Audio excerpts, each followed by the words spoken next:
My God, man. Do you know what this means? This Skitter's gonna be turned upside down, I tell you, upside down.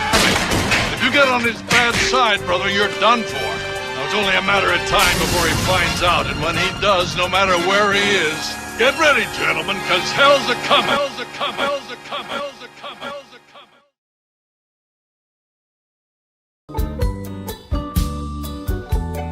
Hey, this is Stephanie Shea, and you're listening to Gundamn at MAHQ. Who shot you in the ass? Who? That who would be you. Me? I shot you? Yeah. I mean, I was shooting. I did a lot of shooting. I mean, but I ain't saying I shot you in the ass. I mean, I ain't saying I didn't shoot you. But Gundamn! Somebody shot you in the ass. Tell me about it.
Hey everybody, welcome back to Gundam at MAHQ. Joining me always is the Soul Bro in the Chris. Guys, say hello. What's poppin', baby? What's going on? Welcome. Hello. Oh, hello there. Hello there. Are you being a zaddy for our favorite zaddy we're going to talk about tonight? Oh, Shallable in episode 316 of Gundam at MAHQ. Yes. Gundam!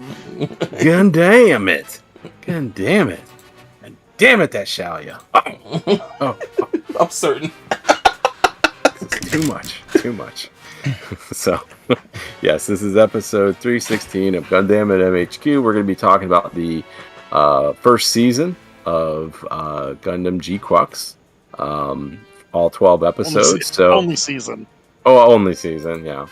Well, I guess there's always, they do that thing at the end, but yes, that's true. Only season that we know of now. Yes, and just finished up about last week, right? Or no, on Tuesday. This week, yeah. This week. Fresh off the presses. So I can't keep with the streaming schedules. They're all over the place. Apple Plus is on Wednesdays. Everything else is all over the place. So, we just want to warn you this. If you haven't seen the show, and we're going to get a real spoiler, because it's not often that we're this close to the actual something ending. Yeah, usually we're not. Usually like an episode or two. So it's usually a few weeks. But yeah, and we're going to just sit there and say that you're listening to us live right now. You don't want any spoilers, do not listen. Turn off, because there are going to be spoilers aplenty. So yes, don't get mad when we spoil the whole shit on you. So, yeah. Anything, Chris or Solbro, as I go over to the Larry King Memorial News Studio for some Neo's listeners submitted news. It's pretty light tonight. No problem. Well, shout out. That's okay. Shout out to Yazzie. He hit me with this picture in the chat of Shalia Bull drawn by George Morikawa, who's the artist, the mangaka of Hajime no Ippo. He looks amazing. Oh my god, yo, good shit. Yazzie, is this new? Let me know if this is like a recent drawing he did, or if it's like if it's just posted this week with the finale. Get the fuck out of here! I love George Morikawa, man. He's been doing that manga for over 30 years, since 1987. So yeah, and it's been consistently going. So yeah, man, he's in the Hitman phase, the Hitman stance, like Mashipa, man. Good shit. I love it, man. That's what's up, Yazi. Thank you for that. I appreciate it. Can somebody answer before we get into the news in G-Quux? Mhm. Why is it that this alternate Charlie Bull in G-Quux is just adult Flit Asuno? Yeah, that's what he is, right? He That's pretty what much he is. Yeah, Yeah. that is true. How did this happen?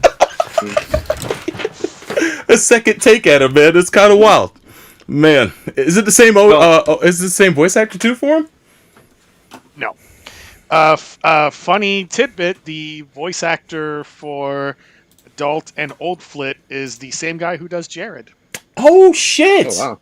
Right on. I think I've heard that before somewhere. Probably Yazi probably told me that some time ago, but that's still cool. You know, at least the voice actor for Jared got to play someone who's not so much a loser villain. Although that could be questioned by old Flit. Well, I'll tell you this much, Silbro. If you're able to during this show, get us a picture of how Soluble looked like in the original Gundam. Oh, I'll find that right now. And just see how people felt like, because I mean he's kind of like that early 40s, like 35, early 40s type, like kind of like Ramba Raw.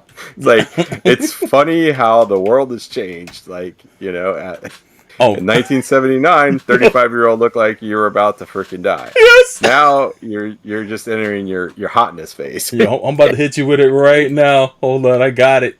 Oh shit! Yeah. Oh, hold on. And if you're able to do a comparison, that'd be even better. Oh, we're about to get that on right now. There's comparisons on the internet. Here we go. Look at this. That's the OG right there. As soon as it comes up in the thing for you, but that's the OG Charlie Bull.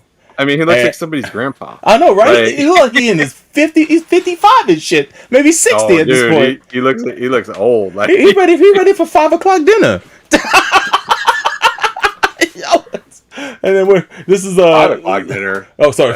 I'd like 4 to have o'clock. my applesauce. The applesauce is my favorite, and they didn't serve it at dinner today. Yeah, exactly. He's that famous thing on The Simpsons. Old man yells at cloud. Yes. The greatest glow up I have ever seen in anime. The greatest glow up. I swear, man, it's amazing. Yeah, I mean, even Rama Raw wasn't given this treatment. I mean, he might be in the next iteration of Gundam, but no, because he. I don't know if you all. Well, we'll get to that, but he's in the finale. Oh yeah, he is. He looks the same. So he did not get a glow up. Wait, who's in the finale? I apologize. Rama Raw. Oh, Ramba Raw, I missed him. Damn, I didn't even see him. Well, it's a blink and you'll miss it, but he was there and he looked just as Ramba as he has always Ramba. Hell yeah. No daddy glow up for him. There's a lot of survivors in the G-Quux universe. A lot of Zeon survivors. Talk to me, boy. Talk to me, boy. Play with me, boy. Yo, the homie Mash made that out though, man. He knew to get out the service at the right time. Anyway, we'll get into all that. Yeah, so we're gonna spoil the shit out of this show. So yeah. we're just letting you know now. This is your last chance. If you haven't heard it, you're listening live right now. Escape. Or if you're listening on the recording and you still haven't watched it at this point, and you don't want to be spoiled, don't listen further because we're gonna spoil the freaking shit out of this. Sure. So we probably already have. You were warned. Yeah. Well, not too much. Not yet. Not yet. Yeah. Just daddy glows up, glow ups. That's all we were going crazy about. But Chris, anything with MAHQ as I saunter over to the Larry King Memorial News Studio? Well, if you want to look at all that line art of all them G-Quux suits and read all my reviews for the entire series and the movie, go do that. Oh yeah, MHQ.net, guys. Make sure you head over there and hit that favorites button, man, and check it out. See what the new updates are about as well. And just the website, guys. If you've never been, we'll put the link in the chat for you guys to go visit. Hit that favorites button. Also, donate to the coffee or the Ko-fi that's on the site right here. You can donate one time. Yeah, you can donate some coffee, either a one-time donation or a regular monthly donation. I suggest the monthly, man. Budget it in, guys, and help out the website and help to keep things going. It's a great resource for everybody, especially if you're a Mecha fan. You like to look at line art or like to look up the tech specs for your favorite Mecha. It's a great place to do that. Plus reviews of a lot of the latest Mecha shows and a lot of the classics too. Don't sleep. Hit them up. Yeah, so and that too, and I guess just give them also like the Blue Sky and stuff on there too. So in case they want to get the updates on all this stuff, not only with the show but MAHQ too. That's right. You got the links for all the social media at the very top of the page. So check that out. There you go. There you go. All right. So, bro, anything? No, man. I'm solid. There's something I would like to bring up after the news, but other than that, that's it.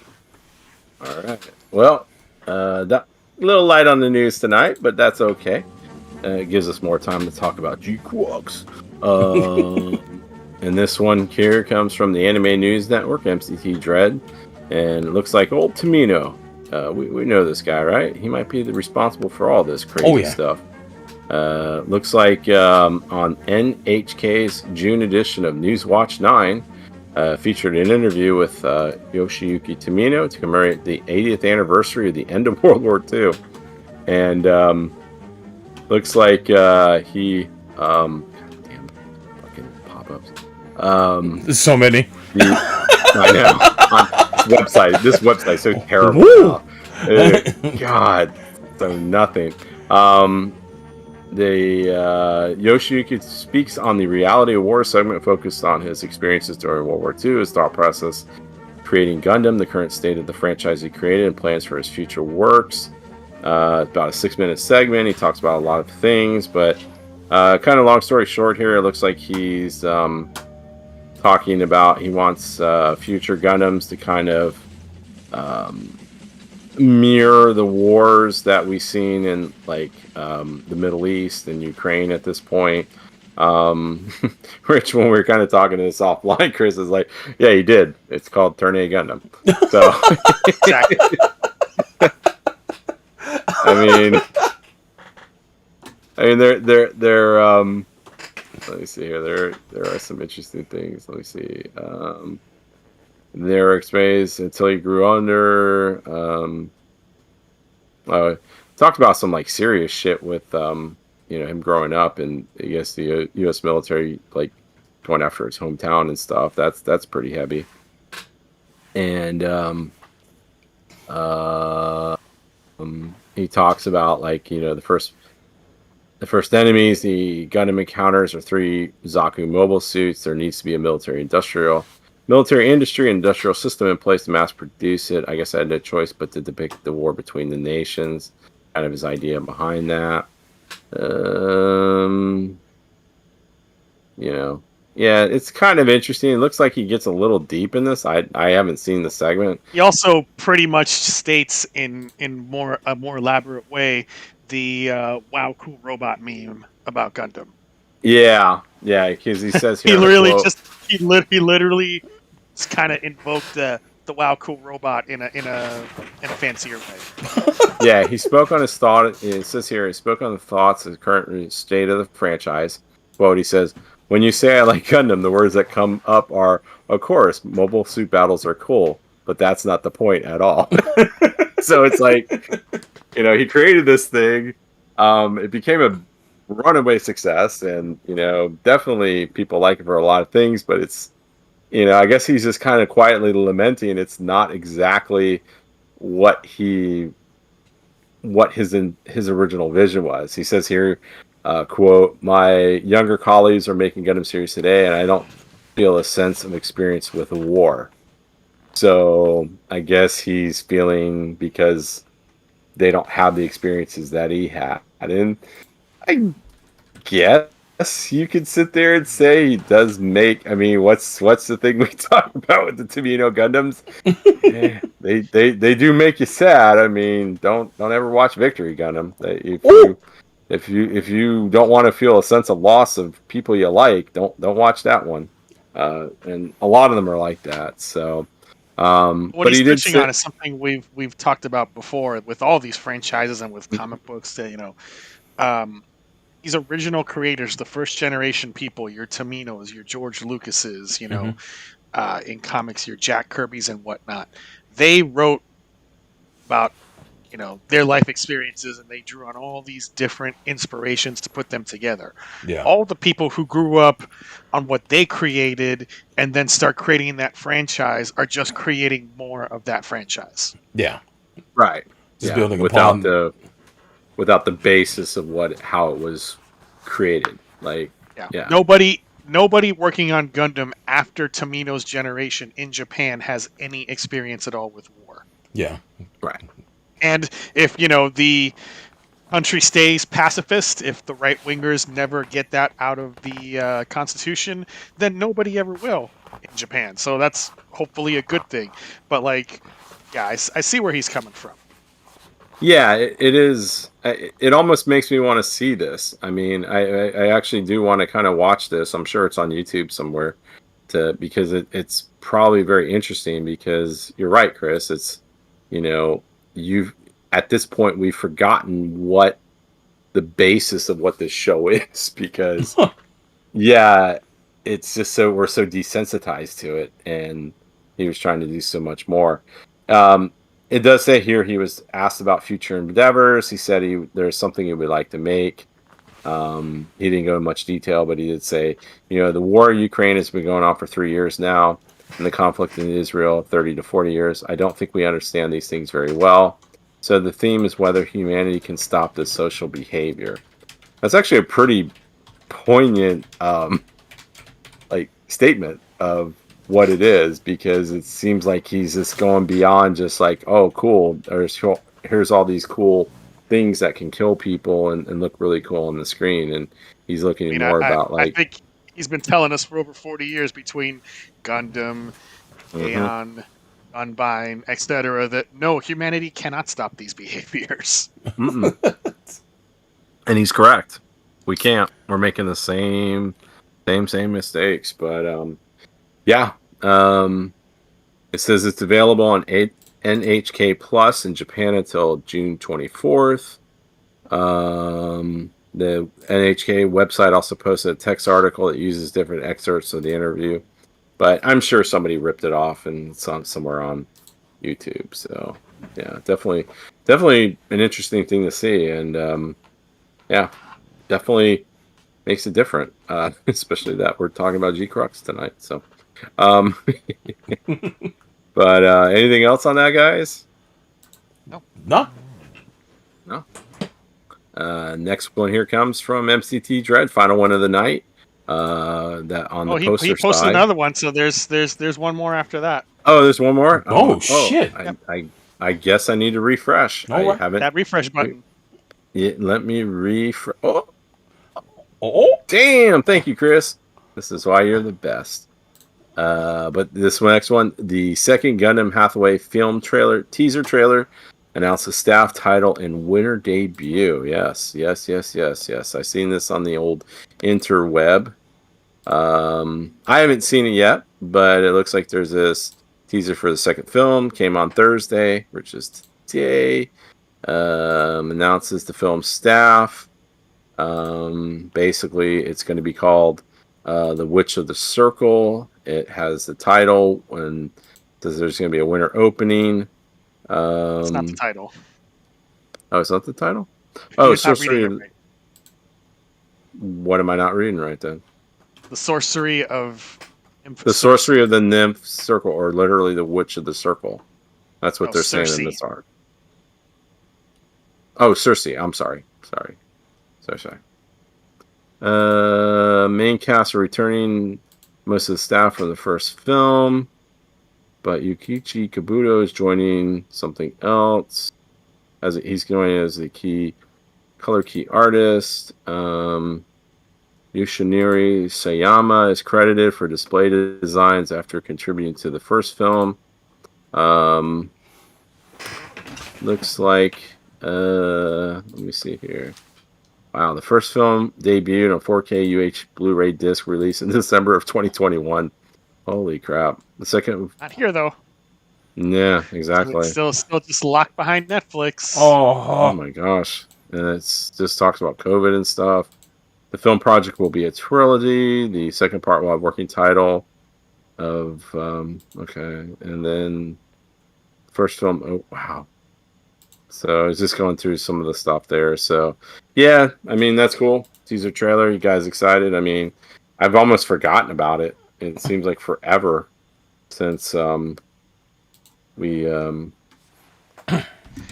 talked about it. So Here's the thing. what do you think? I am excited, but and this happens all the time with video games and anime and stuff as well. Winter is a very squirrely Oh yes, word when you say that's your release date, vague. because winter could be early 2026 when it still is, winter season, or it could mean the end of 2026. And they may be saying that deliberately so that if they need to give themselves some extra time, they can hit the latter target and still be like, well, we said winter 2026, and so here we go. It's on time. Damn. So you're saying they're using the Scotty principle? Yes. Wait. Yes. When Scotty always overestimated when he Yes. when he said 4 hours, he really meant 2. I mean, Yes. the Mr. Scott principle, the Mr. Scott estimation of completion. Oh my gosh, that's funny. But yeah, I mean, I'm excited, but she would think with everything and supposedly things are, with AI and just other things, you think you could get this, you start shitting this stuff out quicker, That's kind of the problem with this stuff. It's still kind of that problem. It's like it's taking forever for these things to, get to the second portion. And, they're talking it's a trilogy, but then God knows what'll happen. Maybe we just get a second film and that's it. Like that, I'm hoping not, but who knows? And I don't know. I guess the disappointment in anime is still, that's still the central theme of it, right? No matter what, it's always going to disappoint you. Disappointment will always be part of anime. Exactly. It's always going to aim high and deliver low. Yeah, exactly. Sometimes it hits it just right, But all right. Next one here. Oh yes, this is the updated one from CT Dread. Dune's director Denis Villeneuve is going to take on the next James Bond film. This is coming from the old New York Times. So yeah, it looks like I didn't know about this. I guess this is breaking news, I guess, or yeah. I believe it broke either late yesterday or today. But yeah, oh God, I forgot that Amazon owned them. Yep. Oh, fucking paywall. I don't know. I don't see it because I'm not paying for the New York Times anymore. I'll find you another article. I got it loaded up. Yes. Says here. And we're gonna put this over to our roving reporter, Chris.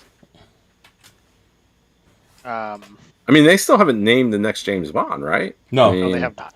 Although I can tell you who it's been speculated as, but I'll let Chris read first. Dude, Timothy it doesn't Chalamet? matter.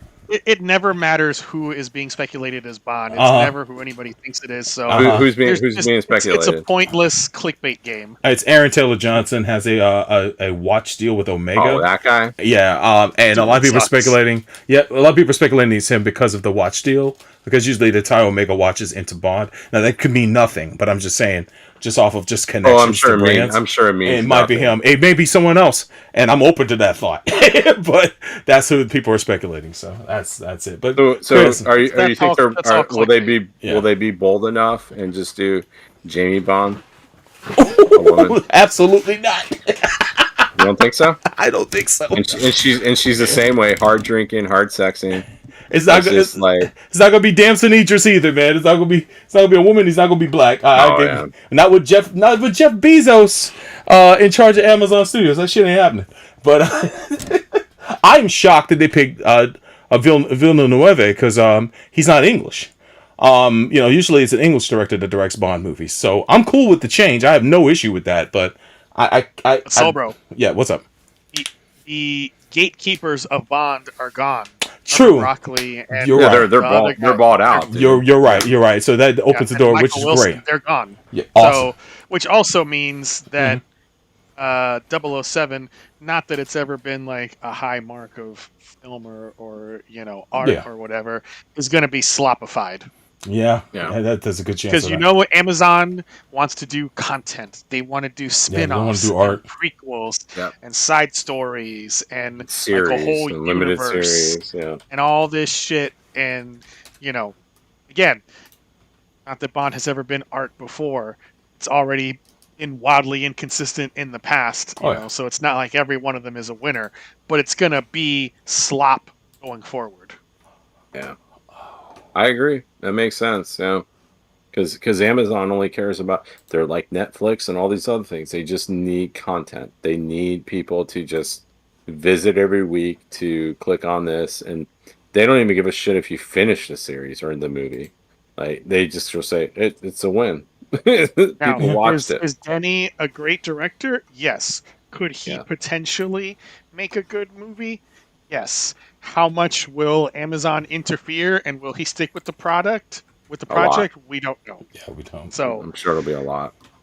It remains to be seen. This is very early days, so he may end up bouncing and be like, "Fuck this! I'm gonna go do some, sandworms. I'm gonna do some sandworm philosophy." I'm thinking. Swelling. I'm thinking if he really wants to make a statement, just make it all French. Just every actor has got French origin to him. Yeah, just do it that way. So pay back for Jean-Luc Picard. Exactly. James Bond, he's a French guy.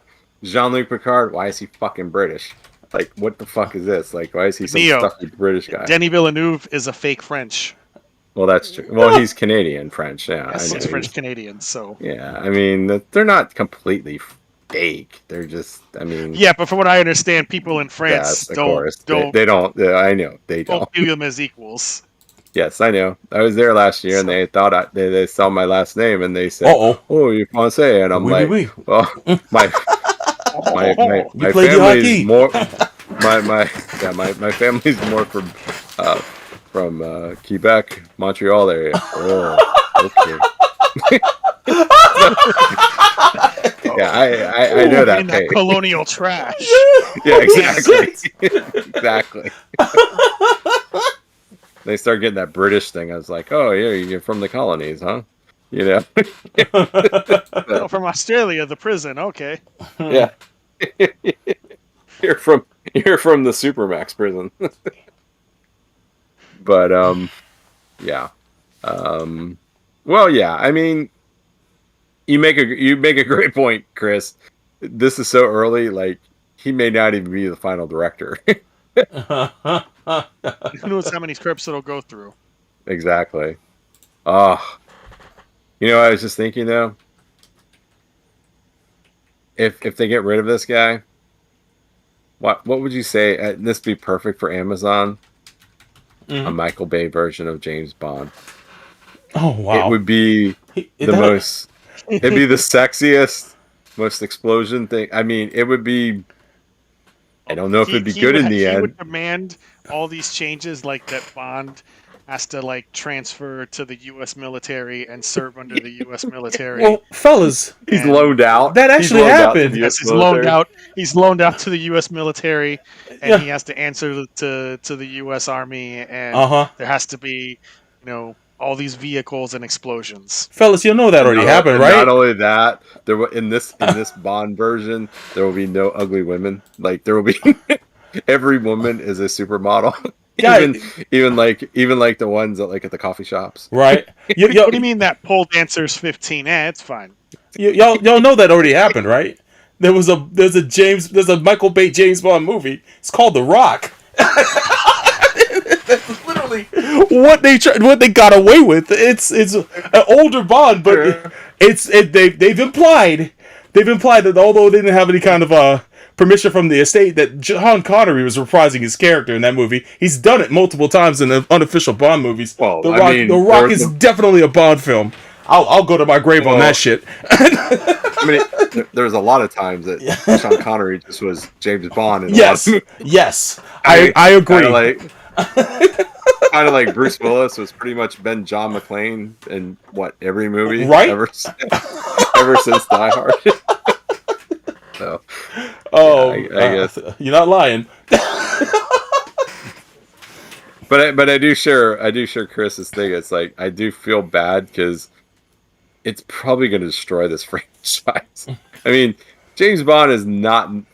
You're absolutely correct. I mean, there are some great movies, but there are a lot of stinkers. Yeah. But the fact I just look at almost the entirety of the Roger Moore era. If you want stinkers, Moonraker is one of the. Again, no lies detected. Moonraker, but you know what? Look, well, billionaire with space plans is suddenly now very realistic. Yeah. You know what? It is funny. They do say that movies do predict the future, right? Sometimes. Now, if you want to talk about some straight trash, go watch, Live and Let Die. Anger title theme, absolutely garbage movie. Yeah, exactly. But yeah, I mean, they're going to be crapping out. There'll be like young James Bond, old James Bond, the limited series. I'm sure there'll be what's the secretary, Miss Penny? Oh, Moneypenny. Moneypenny, yeah. Mm-hmm. So I'm sure she'll have her own series. If DC can do an Alfred Pennyworth spinoff. Oh, Lord. Exactly. They're going to be a Moneypenny limited series on which they Amazon later Prime. retitled Pennyworth, the story of Batman's butler. Did they do? Wow. Yes. Man. What I think they should do is they should do James Bond animated movie, but it's in the style of N64 GoldenEye. It's like those I mean, freaking people would love that. Low texture. That'd be a fucking hit. Yes. Just have everybody look all pixelated and boxy. Fuck it, why not? Yes. Actually, you should just hold that to your thing, because penis heads in Venice getting married to plastic, so he might be listening to us and stealing your thing. Because actually, that would be a hit. That'd be the one. So many millennials would line up to watch that. I'm sure exactly. Oh man, this is like my childhood. Oh man, it's so amazing. It's like being in the game, watching the game. Oh, just inject the nostalgia into my penis.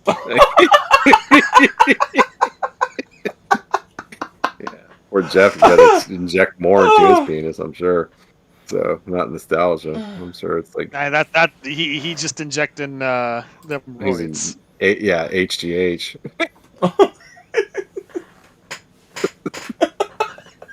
Come on, dude. Like, seriously, if you're a billionaire and you're gonna have a freaking midlife crisis, wouldn't you do it with something like, a lot less used, like that woman? Like, I mean, she's like I don't know. You ever watch The Last Dance and they talk about jock sniffers? So, bro, I think you've seen The Last Dance. Remember when they talk about jock sniffers? Yeah. Women that go around athletes. That's her claim to fame. Her first thing was a jock sniffer. So. Oh wow. Yeah, look up Tony Gonzalez. That's fucking gross. He's a Hall of Fame tight end in the NFL. But I digress. But well, hopefully they don't fuck it up too much. I mean, I guess and that's the sad thing about this now. It's like all these franchises, as they're acquired, as the film industry keeps consolidating and it keeps kind of crapping on itself, and they do these things and this and that's acquired. You're just like, I just hope they don't fuck it up. Like, that's a bad way of viewing things, isn't it? I mean, it certainly is. I mean, I remember the point where it was like, I can remember back when they announced Daniel Craig as being Bond, and everybody's like, okay, well, I don't know Daniel Craig, but, Bond hasn't really been relevant for a long time, and then we get Casino Royale, Yeah. So, probably one of the best Bond movies ever. Later Skyfall. And, yeah.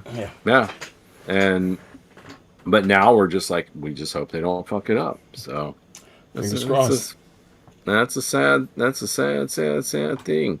Yeah. But All right. I guess Solbro, is there some other stuff in here? You posted other things in here. Yeah. You want to do some breaking news on some of this? I'm gonna definitely do that. Lalo Schifrin dies Mission Impossible theme composer. Yes. Was he like the original dude? Lalo Schifrin is one of the greatest composers of all time. He's my favorite film composer of all time. I just found out when I went to Deadline to look up more information on the Denis Villeneuve thing. Right there on the front page, it says Lalo Schifrin dies.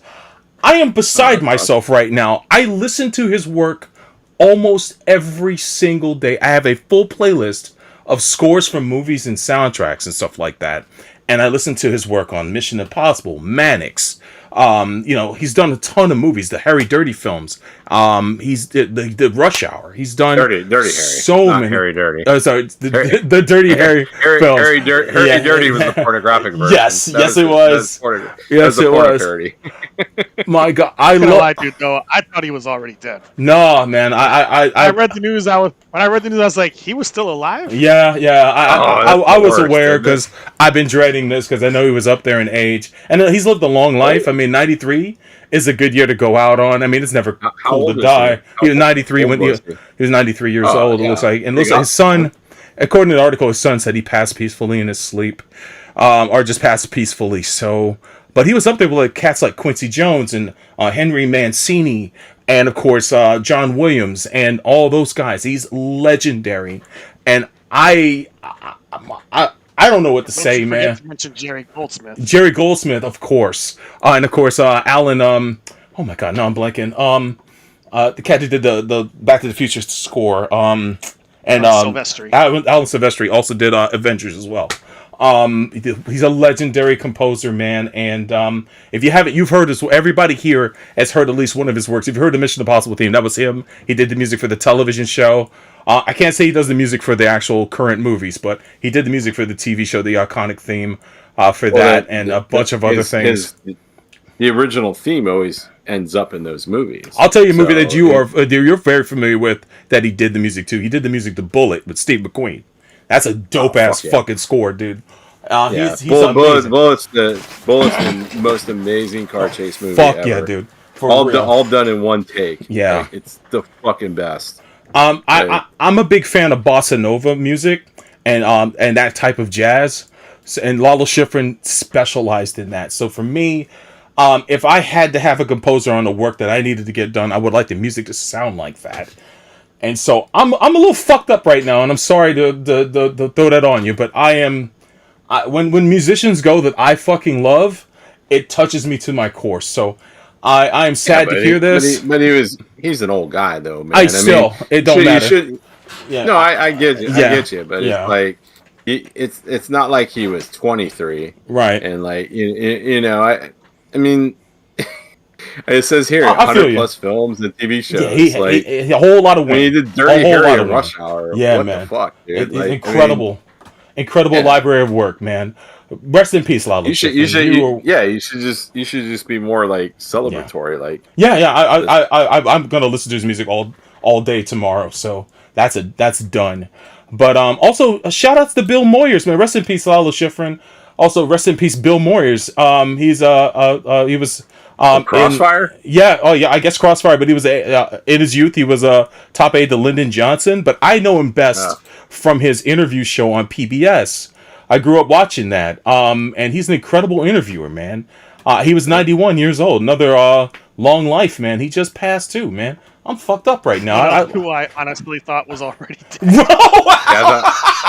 I actually thought he was dead too. Like, I'll be honest with you. When you put that in there, I was like, didn't he die before? Like, I mean, Jesus. I had no idea. I remember watching Bill Moyers on PBS, and because there used to be a time I'd watch that a lot. Well, I still kind of watch it because they do a lot of the international news feeds. But as a kid like that, and watching all the the kid shows, and then my dad with his goddamn British comedies that was always on there. Oh hell yeah, man. Because he lived in London for 6 years, so it's like he just loved that fucking humor. And Faulty Towers, baby. all that. That's my shit. Let's go. Was that the one in the hotel? Yeah, that was with John Cleese. Yeah, it's fucking great. I don't know the details of it, but he loved the one in the hotel, and there was the one in the store. I'm trying to remember what it's called, but Are You Being Yeah, Served? there's one in the store. That was my shit too. That was my shit too. I fucking love Are You Being Served. Anyway, I'm run off at the mouth. Rest in peace, Bill Moyers. You are a legend too. Holy shit, man. I'm gonna have to fucking hold that. But back to y'all, man. I'm so sorry. You'll be okay. You'll be okay. But just shout out to Enron. Enron and I have gotten long conversations about English comedies of the 70s and 60s. So props to you, Enron. And yeah, Lalo was definitely on the Mount Rushmore of film composers. He'd definitely be on mine, that's for sure. Up there with Hans Zimmer, right? Yeah. Just joking. Hey, let me ask you, on your Mount Rushmore film composers, is James Horner in the gift shop at the base of the mountain because he just keeps repeating the Wrath of Khan soundtrack over and over and over, and over again? Holy shit!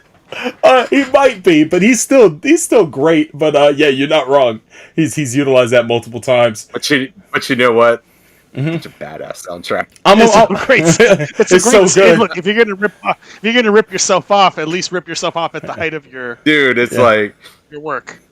I could tell you not too long ago, I was flipping through cable, and freaking Wrath of Khan is like on Paramount, like on Showtime on Paramount Plus or one of those things, and it's like, god damn, could there be a more perfect movie? Like granted, it's probably the best sci-fi movie ever. Yeah. But I'd have to say, in terms of like just a movie, it's a fucking amazing movie. Oh, it's so insane. I love it. The freaking soundtrack is that shit when the freaking Enterprise and the Reliant show up. The Reliant shows up, and this is like the first encounter, and the back and forth of the music. You're like, god damn. So. For those who are wondering, my Mount Rushmore, by the way, is Quincy Jones, Henry Mancini, John Williams, and Lalo Schifrin on my top 4 composers. Which I think the only one alive right now is John Williams. And he's up there in age too. Holy shit!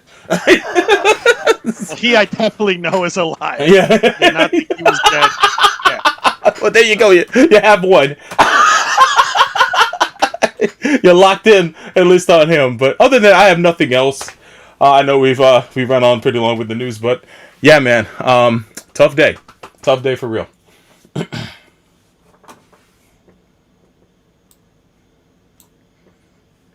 All right. Hello? Lose Neo? Neo, you there? Oh, Neo muted himself. All right, then we should fill time. You want to update people about since I'm just seeing it here about the audio feed? Yeah, that's something to keep time with. Yeah, absolutely. If you guys don't know, the audio feed is being updated. I'm going to put up a bunch of episodes tomorrow as well. But let me go and take a look here. That would be Gundam.podbean.com. You pull it up on the screen here. Starting to upload episodes onto the audio feed. Also, Chris is actually putting the backlog of postings for the episodes on MAHQ.net, so you can also listen to them from there or be able to link to them here. But episodes that I put up are episodes 229 through 240, plus the special for the Godzilla vs. Kong review, all up. And tomorrow I'm going to try to get to at least 250. If anything, I could probably get to 215. 255. So if you guys go there, bookmark the podbean.com website and check that out. And if you want to download the episodes, or you can subscribe to the feed as well from there, also the RSS feed. So yeah, it's slowly getting updated. I've got it went a lot faster than I thought it was. I'd been bogged down by some other stuff like work and whatnot. But yeah, other than that, it was pretty smooth getting these up. So if you guys want to listen to them audio-wise, they're here. And let me see if Neo is back. Oh, no, he's still muted. Holy shit. No, I'm back. Oh, okay. I'm back. Woo, all right. All right. So what's up? Oh, I was just telling you about the audio feed and the update to the audio feed. So, If anything, we're up to 240 and we're moving further up. So be on the lookout for more episodes for the weekend as well. Cool. That's awesome. Cool. So, all right. Well, anything else before we get into our first and only topic of the night? I'm solid. All right. So, Chris, you want to give us a quick little synopsis of G-Quux? I don't think that those two words really pair well together. Quick Well, and G-Quux. It's true. But do you want to give us, maybe not quick, Why but maybe just... don't I first talk about, the production, because I think it's worth talking about who worked on this. Yes, by all means. Okay. Yeah. Yeah, it's definitely a different way of doing it. Yeah. So this series was done in cooperation with Studio Kara, which, as we all know, is where Hideaki Anno went after he left Gainax and brought Evangelion with him. And Kara has done the rebuild of Evangelion movies, but they've worked on a bunch of other stuff as well, and this is their newest project. So there's a lot of Kara and Gainax veterans involved with this series. By Kazuya Tsurumaki, who also did the original Fooly Cooly and Die Buster. And, knowing that, you can see it immediately in G-Quux, just in the style, that it's the same person. Absolutely. Co-written by Anno and Yoji Enokido, who has a long history working on a bunch of notable titles. He worked on Evangelion, he worked on Razafon, he worked on Utena, he worked on Sailor Moon, Star Driver, Die Buster, the original Fooly Cooly. So he's got a pedigree on weird, non-conventional stories as well. And Anno is the nerd who wrote all of the One Year War flashback stuff. Big of course. surprise. Of course. Iguto Yamashita was the mecha designer. He gave us the wacky white Gundam and all these interpretations of old suits. He also has worked on Evangelion. Character designer Take, who previously worked on Pokemon games. Yep. So very different design sensibility for the modern characters, because in all of the flashbacks, they pretty much stuck to Yaz's original designs. Yep. But now getting into the series itself, they announced this series that it was coming out of nowhere. It was a surprise to us in December when this happened, and they kicked things off with a movie compilation called Beginning, which you guys did not see in the theater, right? No, unfortunately. Okay, so having seen through the entire series, can lay out that basically what it did was up front started with all of the One Year War flashback stuff in order, then shifts to the first and third episodes featuring Machu. Okay. That's the movie. Yeah, I was gonna ask if the stuff that was in episode 7 was a part of the movie, and it made sense that it was, because when you described what happened, episode 8, gotcha.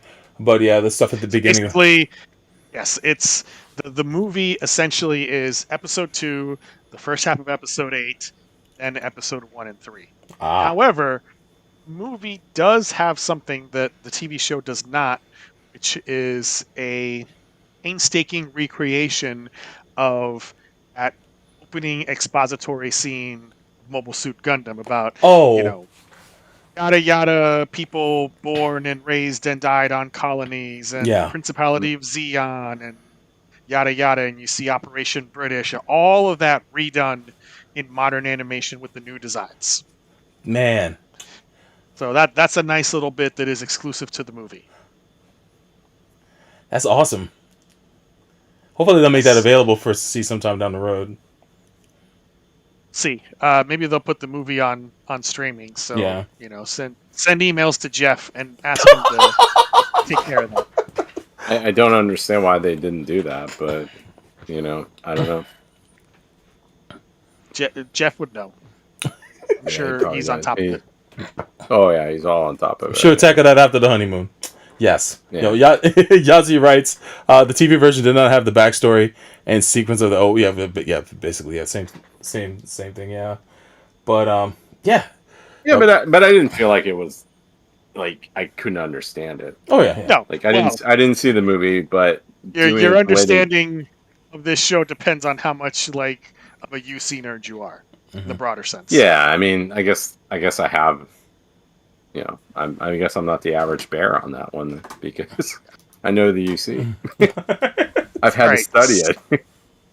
So G-Quux is an alternate universal century where things play out very differently, and I'm just gonna go like in chronological order. So let's just to make it easy for ourselves. Sure. So 1 Year War is playing out pretty much the same, but on the Side 7 infiltration, Dean's Zaku is busted, and Char goes on the mission in his place, and boy, what a difference that makes, because Char ends up stealing the Gundam himself, and he blasts the bridge of the Pegasus, not the White Base, and steals that ship as well. And we see a very alternate version of the 1 Year War play out, because he convinces Zeon stop making dumbass mobile suits and to instead reverse engineer White Gundam, which they do, and they make a mass-produced Gundam with a Zeon face that shocked many fans by being called Gelgoog. Mm-hmm. And a lot of the like wacky suits won't ever happen. Well, I don't know why it shocked them, because that was even in first Gundam, the whole idea behind the Gelgoog was it was Zeon's best effort for the Gundam, right? I mean, that was always my understanding of that. I'm talking about in the real world.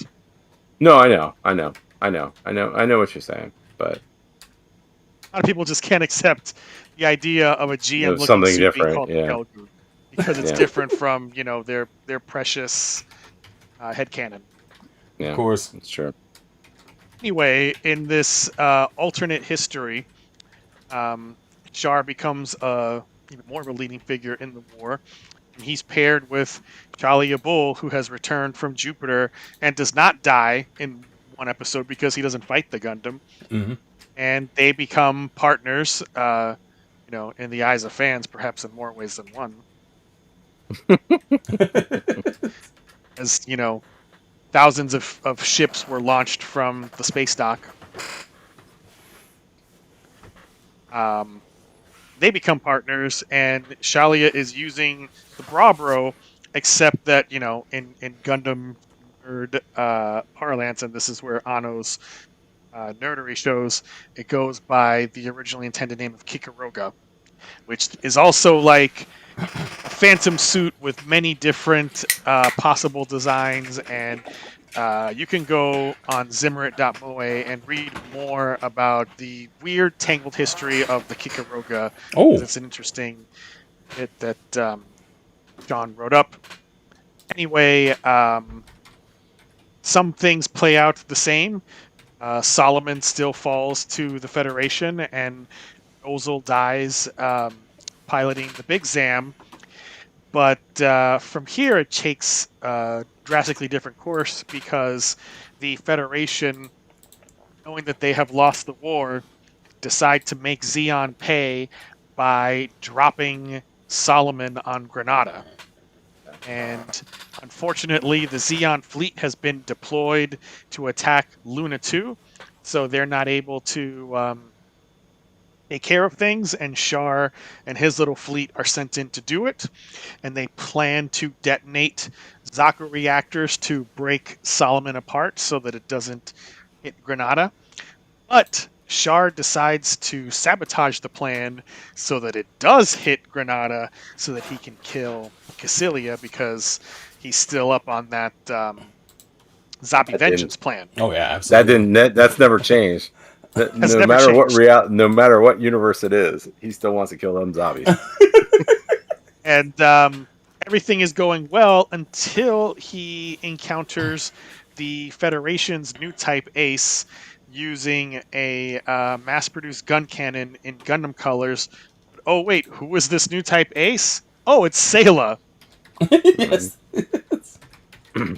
That's different. And Char's Gundam, which has been at this point painted red and fitted with the Psycommu system from the canceled Elmeth, it triggers this very weird new type reaction in this event called the Zek Nova occurs, where half of Solomon it's sort of vaporized in this explosion of energy, and Char disappears, and war ends in Zeon's favor, but not that much, because when we jump ahead into the future 5 years later, they're pretty hard up, and they got a lot of problems to deal with, and we move to Side 6, which is a big refugee problem because of all of these people who lost their colonies during the 1 Year War. The story now focuses on a girl named Amate, who ends up mostly going by her old childhood nickname MAHQ, so that's what I'll stick with. And MAHQ accidentally crosses paths with a refugee named Nyan, who is on the run from the dickhead cops of Side 6, of which there are many. So many. And her phone gets cracked because the cops step on it. So she ends up running into Nyan later and meets up with these people called the Pomeranians, who are part of Clan Battle, which is an illegal mobile suit combat sport that is live streamed to the colonies. You know, it's basically mobile suit UFC, but completely unsanctioned. So she ends up hopping into Izaku. Then Gundam G-Quux crosses her path because Talia Bull is searching for Char and the Red Gundam, who has not been seen for the last 5 years, and Machu ends up amusingly getting her hands on the G-Quux and, you know, just takes it as her own and starts using that in Plan Battle. She, in the midst of all this, runs into the Red Gundam, which is not piloted by Char, but instead by a weird lad named Shuji Ito, and the two of them become Mavs, aka Wingmen, and they're doing Plan Battle, first against Mustid Zaku's in their first battle in Episode 3. In Episode 4, they take on the Federation's Unicum, whatever that means, ace, a woman named Shiko Sugai, who I call the Murder MILF, who is very mad at the Red Gundam because it killed her Mav during the war, and even though she settled down and had a kid, she still got the bloodlust to take down the Red Gundam, and she wants to do a fight using a Gelgoog, which, amusingly, her unit in a custom paint job is in actual GM colors. Yeah. And end up fighting her, and you know, it's amusing that she thinks new types are crap, but she actually is one herself, Right? because she sees this sparkly, you know, new type magic place that Machu calls the Kira Kira, and Shuji at the end kills her because you know, she was coming after them and was never going to stop. Yep. Moving on, their next battle is against the Black, I guess, Bi-Stars would be appropriate, because we find out that Gaia, Mash, and Ortega survived the 1 Year War, but they were kicked out of the military, and Mash decided to become a corrupt mayor somewhere. And Gaia and Ortega are space truckers and clan battlers. And they still have their Rick Domes, which, in a kind of cool variation, have a third leg mounted on the back. Yeah. The extra thrusters. I thought it was super cool. Good shit. It's pretty cool. Yeah. Anyway, Machu gets held up because of cops So Neon ends up piloting G-Quux, and she experiences the Kira and does surprisingly well using the G-Quux, and unfortunately the Black Tri-Stars become the Black Unistar because only Mash is left, and he's just off dealing with, sex scandals in the newspaper. Yes. Unfortunately, MAHQ is not at all happy about this development because, she saw the Kira as being a special thing for just her and Shuji, and she ain't happy about Yan intruding in her special space.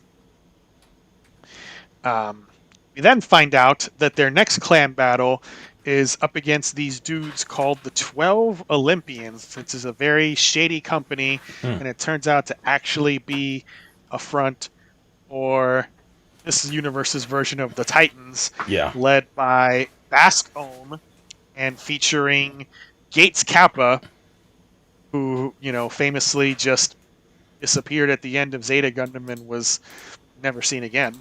Right. And their pet cyber new type sicko, Yu Urasame. So in the next battle, they end up fighting the Psycho Gundam Mark II, which is just called Psycho Gundam, and it looks insane. And this battle coincides with Cassilia coming to Side 6 because she has not left Granada for 5 years since the war out of fear of Giran trying to assassinate her. Right. But she's come for this meeting with Side 6 to ask them for money for the solar ray Yomagantho. And the Titans want to take this opportunity to assassinate her. And they try, but they fail. Miserably. So Gates, this time piloting a really cool redesigned Hammurabi, he gets smoked. Psycho Gundam also gets smoked. Shuji ends up initiating a small Zek Nova and vanishes. Neon, who was piloting the G-Quux, disappears as well. And MAHQ, who was robbing the Pomeranians, gets fingered as a terrorist by the police. Yeah. So everything basically just goes to shit. And she ends up getting captured by the Sodom, Charlie Abul. Next episode brings us to those flashbacks from the 1 Year War that we're not going to go over again. But then we find out that MAHQ has been tossed into the brig like Amuro. And it's just I wanted to see her do the scene of like punching the door and like the dramatic like close up on her eyes. Yes. Like, I need to beat that guy. I'm gonna get that guy. I'm the best at piloting the G-Quux. On the other hand, over in Granada, Neon, who was recruited by Xavier, the new type who originally piloted the G-Quux, she gets the royal treatment from Cassilia because of her new type abilities, and that's some fancy food, gets a nice fancy apartment, and is assigned to pilot the Gundam Fred, which, no surprise, is painted in Evangelion Unit 1 colors. Right? And one of her new colleagues immediately tries to assassinate her with poisoned cake. Hell yeah. And she ends up smoking him with the Gundam Fred's bits. And, I don't know if disintegrate is quite the right word for what happens to this guy when she blasts him with the bits. But, it's fair to say that she just made him not exist. She atomized that motherfucker. Pretty much, yeah. It wasn't even ash. It was reduced. Kind of like what Uso did to those girls in the beginning. Oh my god. Yo. Yes. I mean, that was just... He got liquefied like Gatorade, Ed writes. It's not even liquefied. You just got like you got liquefied and you immediately evaporated. So I mean, it's you're whew.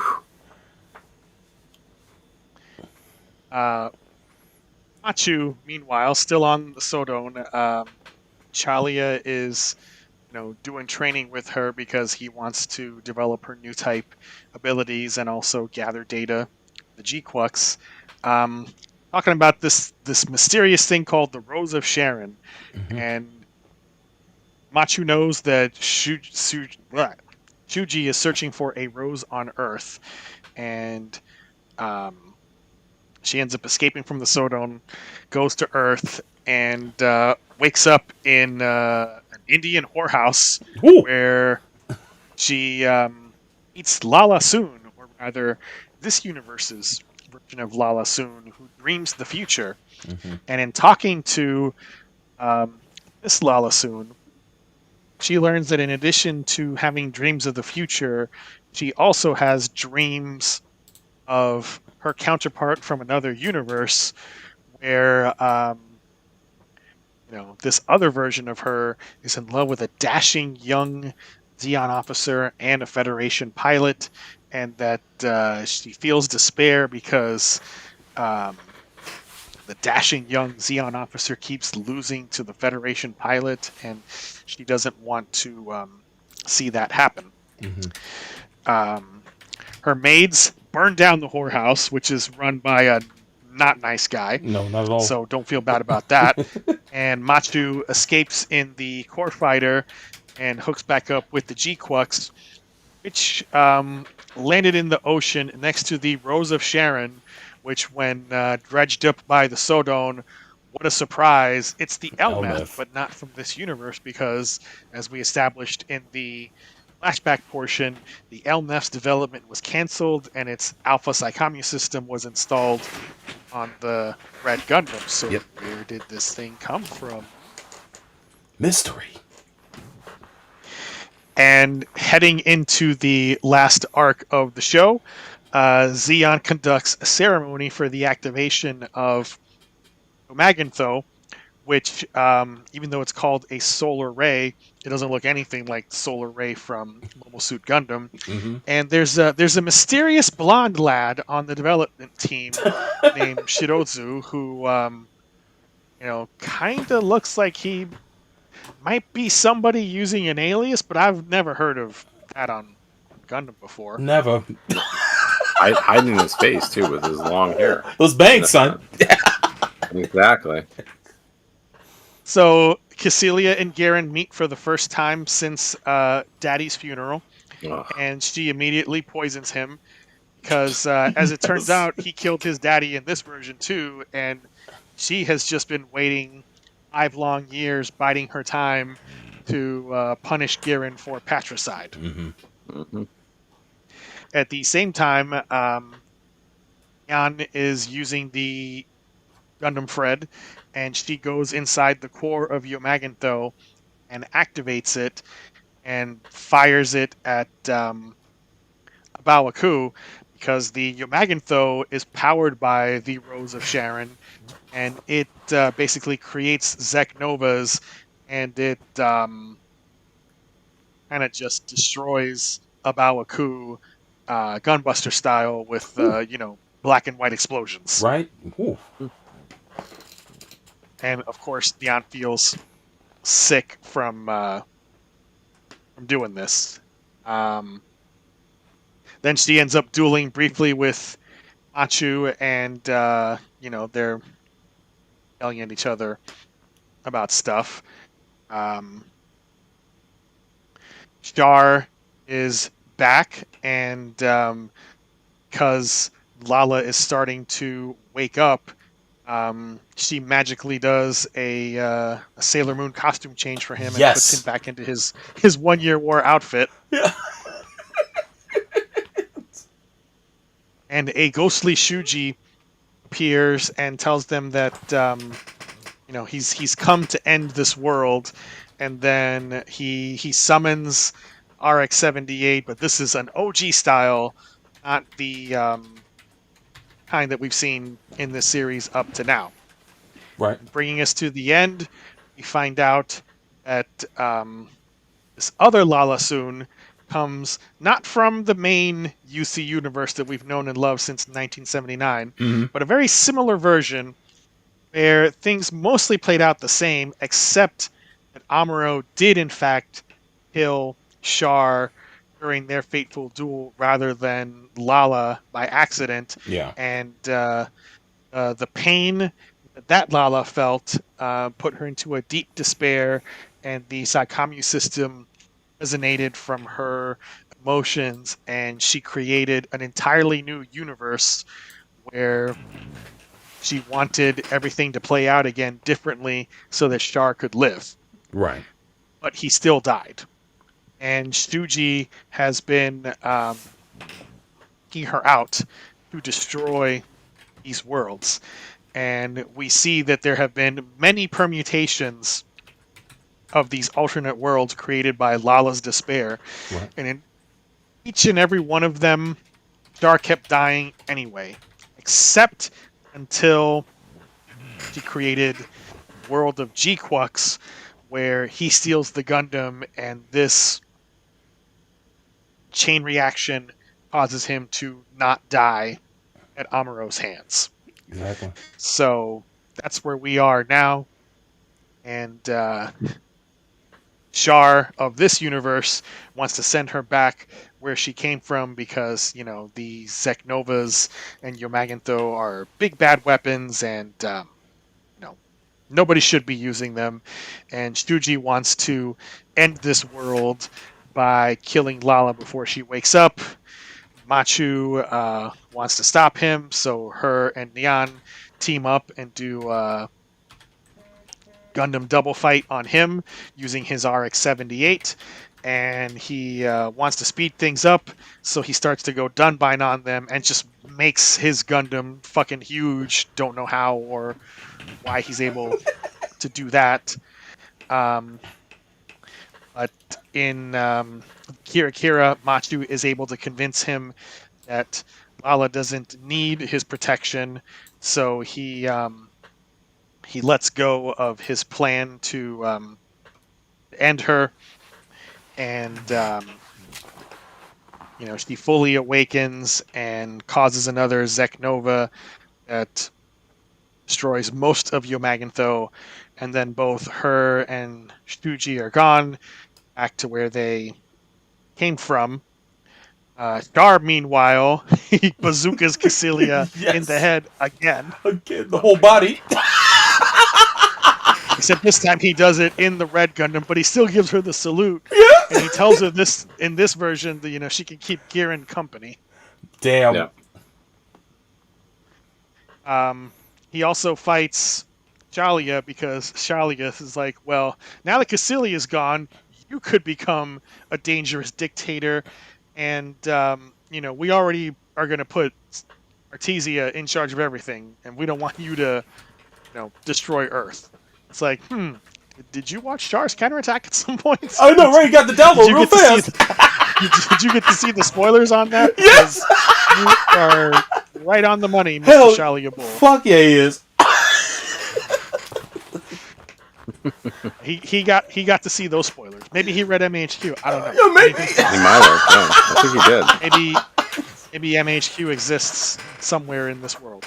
I'm sure it does.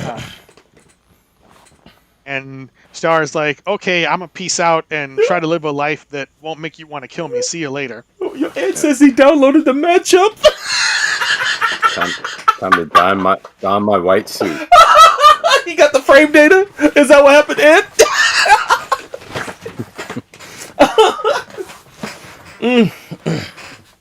So, Machu and Neon end up going on Earth to a beach, which is Machu's dream because she wanted to feel the freedom of swimming in Earth's ocean. And, she remembers finally to text her mom and be like, hey, Mom, I know I'm an internationally wanted criminal, but I'm okay, I guess. See you later. Or not. Don't know. That's just what I'm assuming she said. Probably something along those lines. Probably something along those lines. And over in Zeon Town, Artesia gets installed as the new leader, and that's the story. Fiend. Credits. Well, yeah, and Shard dons the white suit and does his best thing of going through, finding Lala, or that world's Lala, right? Yeah. Yes. Yeah, so, but Well, shit. yeah, a lot going on. So much. So, bro, Mm-hmm. some thoughts about this. Oh man, I'm of two minds, man. I'm gonna just tell you. You know me, the nostalgia glasses is strong. So watching this show and seeing all these cues of familiar characters and sequences and allusions to other series is it was a joy to see that, but it also felt shallow, right? It felt a little shallow. But I enjoyed it from the start. Like the very beginning, it was innocent enough. At that point in time, we didn't have the whole picture, but it was cool. They were using an alternate timeline of the Universal Century as a jump-off point for these new characters at a time that was very close to Zeta, but not quite up to where Zeta takes place. So, it was intriguing watching this. And I like the characters right off the bat. Machu is a fun character to watch the development of. And Neon, she's a little reserved, but, once you see her pilot the G-Quux, that was a solid episode. Seeing that she could also do it as well, forging an even stronger connection to Shuji. Shuji's a character that was strange. He kind of reminded me of like spacey-eyed Camille. Of course, they're not the same character, but it makes me wonder if he had like that spacey, the same spaciness that he did until he sobered up towards the end of the series.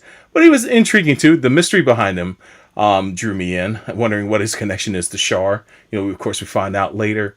I am of two minds about this, man. Watching the show as someone who's watched a lot of the UC stuff, I have a compass when watching the show, but I wonder how it went down for people who had no idea what the fuck the UC was about, or have ever seen an episode of Mobile Suit Gundam or any of the movies. I wonder how they consume this show and how they feel about it in the end, and maybe some of the people in the chat will let us know that as we go along. But I feel a lot of the show hinges on your knowledge of what happened in the original series, whether it be Mobile Suit Gundam, Zeta Gundam, even Char's counterattack. It helps to have a little knowledge of all that in order to kind of conceptually piece everything together and how certain things mean when they play out differently in this show. It definitely enhanced my enjoyment of the show, but it still ended kind of like a train wreck in the end. If anything, things I got used to were like the mech designs. At first, I wasn't crazy about the way the mechs looked, but as the show went along, how they moved in animation, I thought it was not too bad. The G-Fred definitely resembles an Ava. My God. It's like it has the Ava 01 colors, but the Ava 02 face. So they kind of threw a lot of Evangelion influence in there. I do find it funny they call it the G-Fred, since one of our regular guests on the show is Fredericks Double O, who loves Ava and hates Gundam. So it makes me wonder what he thought of that when he saw that. But certain things that were intriguing to me though were how Lala played into the plot, and they brought up the background of hers being an escort, let's say, and that we got to see her at the bordello that she basically is a prisoner at. That was super dark. I didn't expect that we'd even cross those grounds in this show, but when Machu went to go visit her, or not visit, but when she crash landed and was brought there, and they had that conversation, it was probably one of my favorite things in the series, because it started to make things, started to allow us to piece things together when it comes to the plot. Although the biggest problem I have to bring about this show is the pacing. I think the first act, which I consider episodes 1 through 5, which is primarily the clan battle stuff, is way too long. They kind of should have condensed that into 3 episodes to give the second act a little bit more breathing room. I consider the second act episodes 6 through 8. So fighting with the Knot Titans in the middle of the city, I think is the start of the second act. That also is the episode where Shuji also vanishes in the Zek Nova as well. and his disappearance will kind of hold tight until the third act.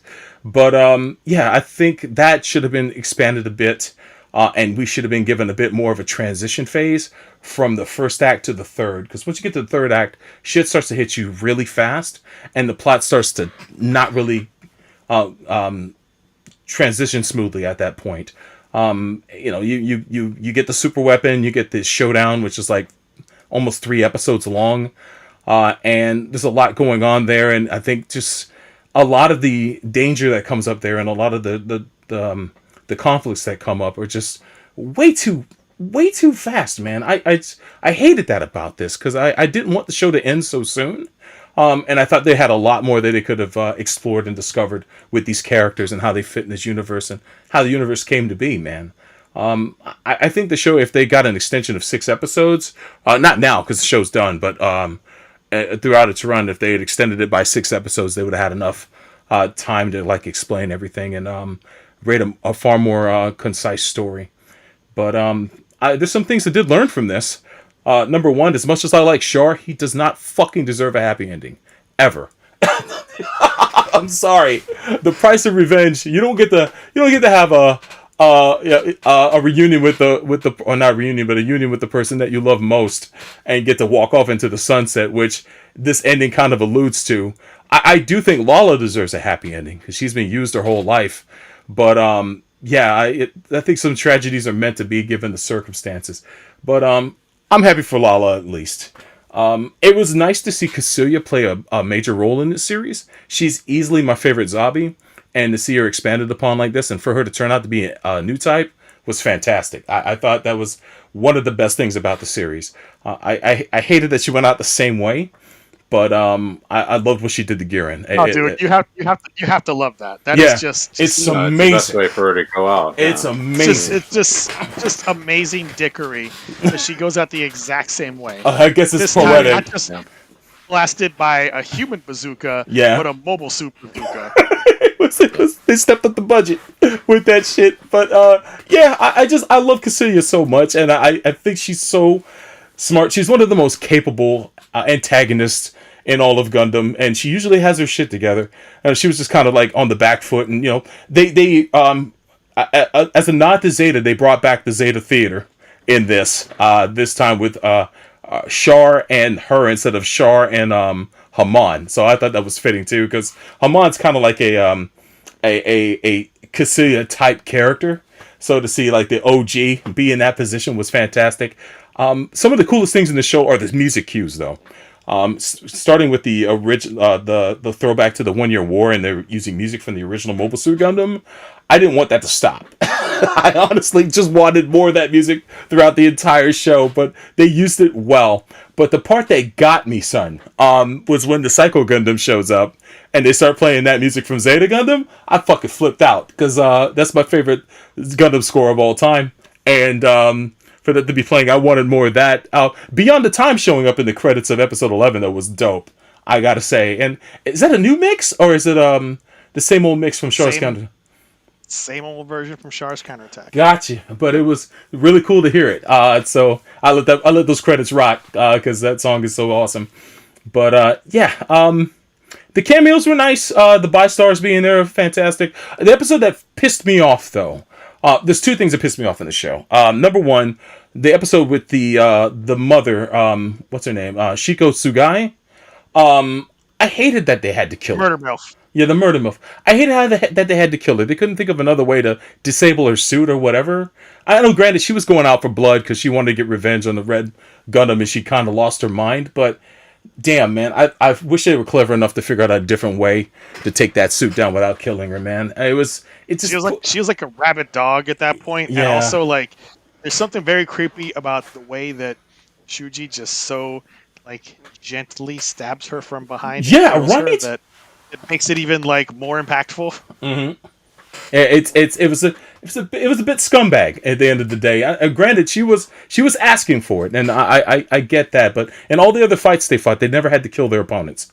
So, but they also didn't have an opponent like going out of their way to try to kill them. Fair point. Just wish they had been a bit clever about that, but maybe didn't have the luxury of being clever. And I think it shows you why she was able to win the 1 year war or Yeah. survive the 1 year war because True. she was that way and she just got triggered again. And it's like no matter what she has in her life now, she just went back to that point. Yeah. Curse of And the Gundam. That's fair. Yep. The other thing that annoyed me though is the usage of Sayla in the show. I'm a big proponent of Sailor Mass. I think she usually gets short shrift in everything she shows up in. She's usually a cameo and that's it. The best expansion of her character is Gundam the Origin by far. And I love what they did with her in that series. But for the most part, she's just showing up to like say a few things and bounces. And I hate that. And in this, when I first spoke to Chris about the beginning movie, and that she shows up in there and she's the ace pilot for the Federation during the 1 year war, I thought that was amazing. I thought they were going to play off of that. But she only shows up there, and then she only shows up in the ending, and it has to lead me to ask, would Sayla actually go back to Side 3 and take that role? I don't think she would. I mean, it's another universe, but... This is a very different world where things played out very differently. And also, like, who knows what kind of experiences she had as the Federation's new type ace. True. You know, yeah, we don't get any of that. Yeah, we get nothing. Which is you know, but it sucks that in even those 2 tiny appearances, she doesn't say a word. And that yeah. drives me nuts because she's such a rich character, and her connection to Char has always been an important card to play, which they refuse to do that. Like I go back to Char's counterattack when I first watched it. I'm sitting there like an idiot thinking, well, I can't wait to see what Sayla's gonna do in this movie. Of course, she don't show up, and it's like, yo, what the fuck? She's like one of the most important characters in Char's life. Why was she there? So I figured with this show, you could have played off of that. But again, the runtime for the show is so short that they probably had no breathing room for that at all. And she is left on the pretty much cutting room floor because of it, or not used at all, except for in 2 scenes because of it. And I think it's such a shame. She could have been a boon for this series. And I'm sad to see that she wasn't in it. All that much, but yeah, that's one of my major gripes. I'll just wrap things up saying that this show was fun to watch, but also frustrating. I would give it a slightly positive review. I don't hate the show by any stretch, and I do want to see this universe revisited, hopefully with a longer episode run. Maybe a few years later, different characters, all that shit. It'd be cool to see, but overall, it's a good concept. It just wasn't. It didn't close out well. And I gotta say, when Char was dressed as that one dude with the bangs, he's trying to hide his identity, I couldn't help but think of Johann Liebert from Monster the entire fucking time. Anyway. You're holy shit, dude. Not wrong. Yeah, all day long. But I'm going to toss it back to you guys, man. What are y'all thoughts? Okay. Chris, you want to hit it? Sure. So I will say that, 30,000 foot view at G-Quux is a series that is very ambitious, but it's too ambitious for the amount of screen time that it had. Yeah. I feel like they could have done some things differently. And, yes, it would be nice if there was a second core to expand the story. But if we're trying to work within more realistic limits, what I think they could have done is, given that they let off with having this movie compilation beginning, why not have had that whole thing just be about 1 year war stuff and expand that and shovel off all that stuff over there so that the TV series proper can devote all of its time to MAHQ and all of her friends in 0085, because it really seems like this is a story that's kind of at odds with itself, and that, Ano got out into the weeds of making the 1 year war flashbacks more and more involved and convoluted. And I think those are interesting. Like, I get why he would fall down that rabbit hole and want to get into that of this alternate history, because it's a fascinating idea. And I love seeing how this alternate 1 year war plays out. So it became too much. Yeah. It just became too much. Like, just make a movie out of it. Just make a whole ass movie, because like this is already one of the highest grossing Gundam movies in Japan. Yeah. And it's just a couple. So it's like the market would have been there to watch this be a whole alt 1 Year War movie without MAHQ, so that way she can get her time to shine in the TV series. So that's something that I think would have worked to the series' benefit, because the pacing is just too fast with the amount of stuff that happens, especially towards the end in the last 3 episodes. There's just so many things happen. You don't really get much time to breathe about some stuff. Mm-hmm. And another issue with this series is there's way too many glup shittos in this series. That just pop Club up. shittos. Yeah. There's too many glup shittos of just like random person, and it's like, hey, there's somebody from the novel. Hey, here's somebody from this one episode. Hey, here's and takes away from core of the story. And my gripe, introducing the Titans and having Ask Ohm and Gates and Do Murasame, like, okay, are we going into like a Zeta era here with the story? Nope, not really. Nope. They're just there for this one episode, and Gates and Do are going to die, and it's just a complete red herring, and they were just there as glup shittos. That's it. So that's it. So that kind of bothered me. It's like, whittle down the amount of characters so that you can focus on your core cast more, mm-hmm.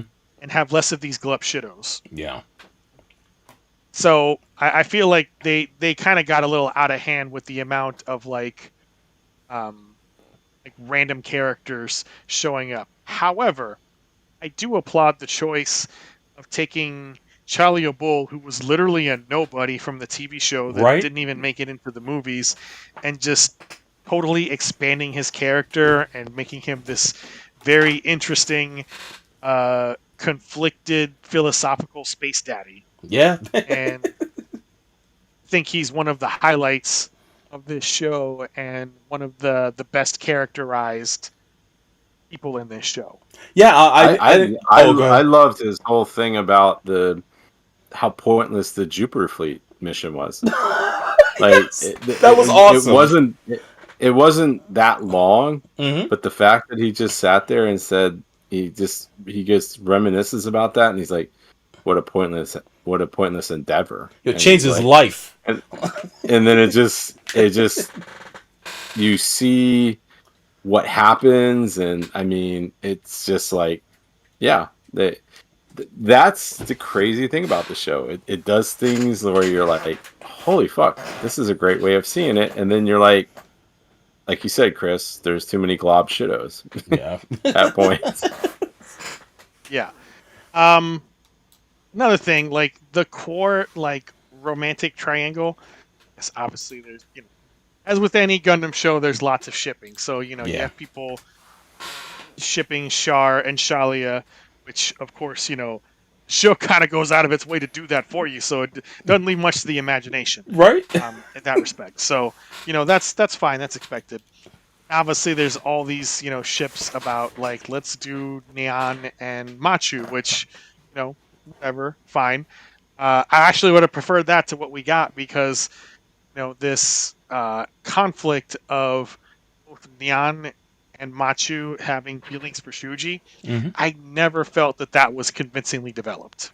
I mean, I kind of didn't get it either. Yeah. I don't see like how they both had such feelings for him, and he's just some like weird guy like huffing fumes from like spray paint cans and saying like mysterious cryptic shit, and they weren't really with him that long to like both have such feelings for him. And it's like, yes, I understand with MSG types perfectly understand each other, mm-hmm. yada yada, but like all of the past UC shows where like new type romance has been a thing, it's never been a main driver of the plot and the characters. But Chris, man, they were dropping ayahuasca together, man.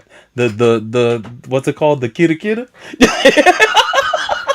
But I will say, I forget how many episodes the whole Lala Amuro Char thing went on for. I can't say it was that many episodes either, and I know it's meant to Only a reflect few. that. It was, yeah, maybe it was a little longer than what happened in this show. But at the same time, that whole love triangle reminds me a lot of aesthetically as Macross Frontier, down to Shuji disappearing like Alto in the very end. Spoilers, I guess, for that. But but yeah, I was okay with it. I like the fact that that at the end of the series that it was Machu that won him over. But at the same time, he's still mysteriously gone. I guess wherever he's gone to. But yeah, It just feels like the whole romance angle was very forced, and that it happened simply because the plot demands it to happen, so that we can reach the ending that we do. We're supposed to have it. And it's not a natural outgrowth of things. Like, Fair. there's a lot of stuff that happens in this show, like super quickly, just because the plot demands it. Like, for instance, I alluded to it earlier when Neon gets aside to the G-Fred, and Xavier introduces her to his pal, and then literally 2 minutes later, he's trying to kill her with a poisoned cake. It's like, why is this like happening like this? Like, if this was a better paced Gundam show, like, it would be at least 1 or 2 episodes before the dude tries to kill her. Instead of being like the most obvious thing ever, and then, you know, she, as I said before, makes him not exist. It's worse. It's worse than the Federation dude that was betraying the Federation in First Gundam. That yeah. And then in the last 2 episodes, Neon kind of really gets kind of tossed to the side, especially in the finale. And it also bothers me that she just gets off completely scot-free for having used Yomagantho to kill all those people on a MAHQ. Right. And even after feeling sick about that, and even after shooting Cassilia, she still was typing in them codes to do the same thing Yes! to her. She almost committed genocide and killed all the humans on Earth because she figured that would create a big enough Kira to bring Shuji back. Like, that is absolutely monstrous. That's kind of nuts. Machu just like brushes it off as, oh, you were trying to survive on your own. And it's like, No, bitch. no, this is not, to paraphrase Arrested Development, a little bit of light genocide. Like, this is serious, big time genocide. Jesus. Like, she should have faced massive amounts of consequences for it. Yo, the fucking board. Yo, what is it? The Hague? Brought up on charges. Yeah. So that was weird, and that bothered me. Another thing in the ending, we see that, you know, Lala meets Char, and she's like very happy to see him. I'm thinking to myself, like, Why? why are you happy to see this guy? Like, you don't know this guy. You think that you need to love him because another version of you from a different universe loved a different version of that guy. Him. Yeah. Like that's not something to be happy about. Like, that just weirded me out so much, because that's not it's like good that she's not a prostitute anymore, because you know, she's being forced to by that guy running that warehouse. Bordello, yeah. But like, it's not a happy occasion for her to be meeting Char. Yeah. Like, that's really weird. It's almost like the universe groomed her. Meeting Char means that she's going to be doing some really bad shit. Yeah. Like, The other thing, the 800-pound gorilla in the room. Mm-hmm. Watching this in the Japanese version, when they show a scene of Amuro and Char fighting, and it's all reanimated. They went and brought back the original voice actors, because, you know, in the Japanese version, all of these characters like Char and Cassilia, they've all been recast. Yeah. And people wondered, like, what's the reason for that? Well, when we see this other universe version of them, Char is played by Shuichi Ikeda. Man. Lala is played by Keiko Han, who is retired but came back. And there is one line from Amuro that is said by Toru Furuya. And I was wondering what they were going to do about him as that scene started. And it's like, Why are we using this guy? Like, this Didn't you- dude has completely Mhm. dishonored himself. Yeah. He's a fucking creep and an abuser, and he should not be Benefit. part of this. Yeah. Like, Didn't use archive I audio get at it. all for that. They actually Get had him it. come in and record it. I get it. You know, he's an iconic, legendary voice actor, and Mhm. Amuro Ray's an iconic character, but Amuro can live on without Toru Furuya. And the line that he says definitely sounds like it was newly recorded for this show. Ah. It's like, if you had to use him, there's so much stock audio from past Gundam Yes. anime, That would have made from sense. SRW, and from Gundam games. Like, it could have just even like snipped together different bits of audio from different things to have him say the one line and not just actually bring him back. Like, Yeah. there was no need for this. But I was talking about with someone in the Japanese entertainment industry. Unfortunately, the only unforgivable crime is drugs, and I will point to the fact that Naohiro Watsuki, the creator of Rurouni Kenshin, Mhm. is a literal fucking pedo. Yeah. Who was busted having kiddie porn on his computer, Jesus. and none of his high-profile friends in anime and manga industry, including people like Eiichiro Oda of One Piece, shunned him. Yeah. Wow. And he's still going with the manga, and obviously there's an ongoing new adaptation of Rurouni Kenshin. So, Mm-hmm. you know, I guess being a pedo's not enough to get you canceled in Japan.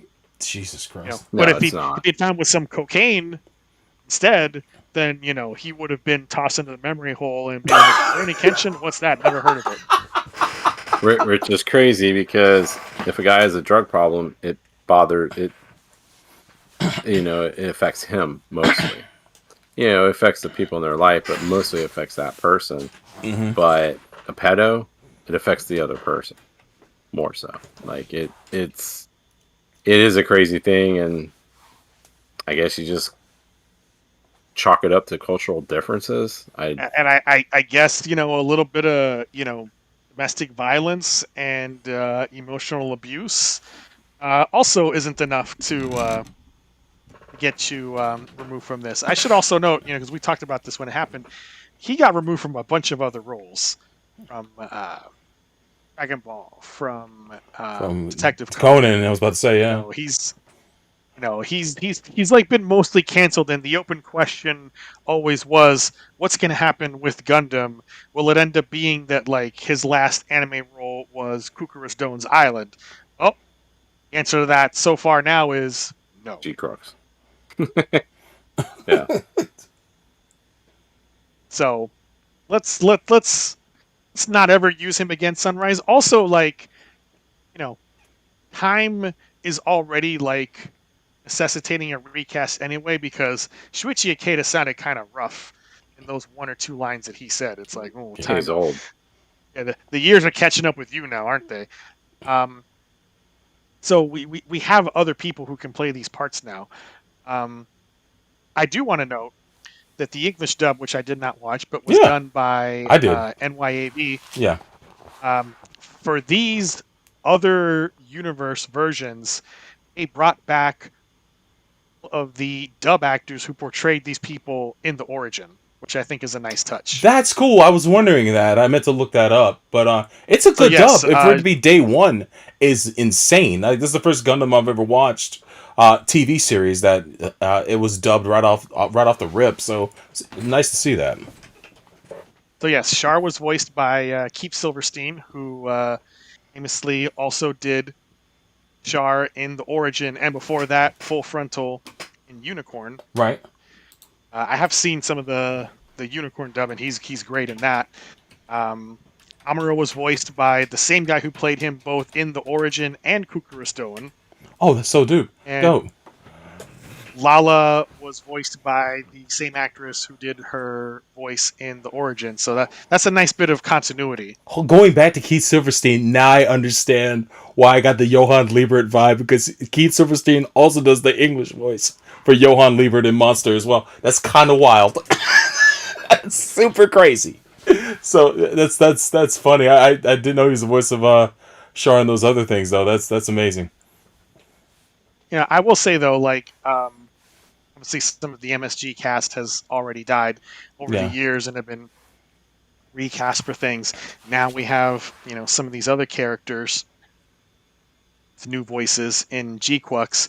So, for the future, if you're going to do something else with Mobile Suit Gundam, just round it out with a new Amuro, a new white base crew, and just use these people because it's time to replace them anyway. Yeah. But especially in light of just Toru Furuya being a fucking creep. Yo, shout outs to Anyway, that's... Oh, go ahead. Sorry. Go ahead. I was going to say, shout outs to Iskender in the chat. He asks, no Brad Swell. Brad Swell primarily works in Canada, and the voice actors for this, I believe they used an American studio. So, and as Chris said, NYAB in New York. And by NYAB in New York. So basically, with that, they went with the more recent voices for those characters. I love Brad Swell's Amuro Ray, though. I love that character, and shout out to Michael Koska, who died recently too. He was the original. One of the older voices for Char Aznavour. He did a great job too in the Canadian dub. But yeah, back to you. I'm sorry. Anyway, so yes. I have issues with this show. The pacing is the biggest problem. Character motivations as well. On the plus side, the animation is amazing. It really is like OVA quality, and it's like you can see with animation like this that it would not have been more than 12 episodes because you can't maintain this for even 26 episodes, let alone 50. I think that era of Gundam is gone, and just gonna get shorter things like this and Witch from Mercury. Character designs were great, a very welcome change from what we've seen before. The aesthetics are just great from start to finish on this show, whether it's the old school 1 Year War stuff that sticks very close to the 1979 style but updated a little bit in terms of like the mechanics, or all the new stuff set in 0085. I really liked how they plucked Charlie Abul out of obscurity and made him a really compelling character. Xavier was someone I feel we could have seen developed better because at the first, at the start, he kind of seems like this goofy screw up because he so easily loses G-Quux and then gets like roughed up by these like cops. But then you see later on, like damn, he's actually a really good new type pilot, and almost has Gundam main character energy on his own. Absolutely. So that's a little bit of a lapsed area. I will agree with Sobro that I love seeing Cassilia take on a much bigger role and really just see what an expert manipulator she is, the way she's just playing Neon and just like buttering her up to be the instrument of genocide, to use Yomagantho. Yep. And, even after Cassilia dies, Neon doesn't realize how she's been manipulated because she's like, she never got to try my food. It's like, bitch, that ain't the freaking takeaway from this. You got played into almost committing genocide by this horrible woman. You should not be lamenting she didn't get to try your food. She didn't care about your food. She didn't care about your food. She was just using you. Yeah, exactly. Eren, on the other hand, very disappointing in this series. Like, hardly plays a role and just gets taken out like a chump super fast. And you have all this buildup of like, oh, they haven't seen each other for 5 years. What's going to happen? And like, it just gets a little anticlimactic. Yeah, it's very anticlimactic. Minor nitpick, but it definitely annoyed me. They make a point early on of establishing that G-Quux is a placeholder and is not the real name of this Gundam. Then we never learn what the real name of this Gundam is. Yeah, it's a bit of a... that does suck. I was wondering that. Now, my theory, because there's so many Evangelion references and there's a bunch that I didn't even reference in my past comments, I thought that the names of the two Gundams were going to be angel names. Oh, man. You know what? The G-Quux, his name is Barney. G Barney.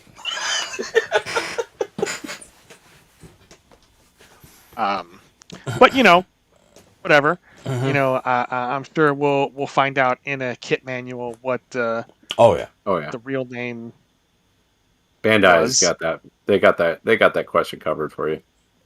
In the limited edition master grade that comes out 6 months from now. Anyway, yes. To not keep dragging things out and let Neo say his part. It's a fun series. It's very ambitious. It's also very flawed. I enjoyed it.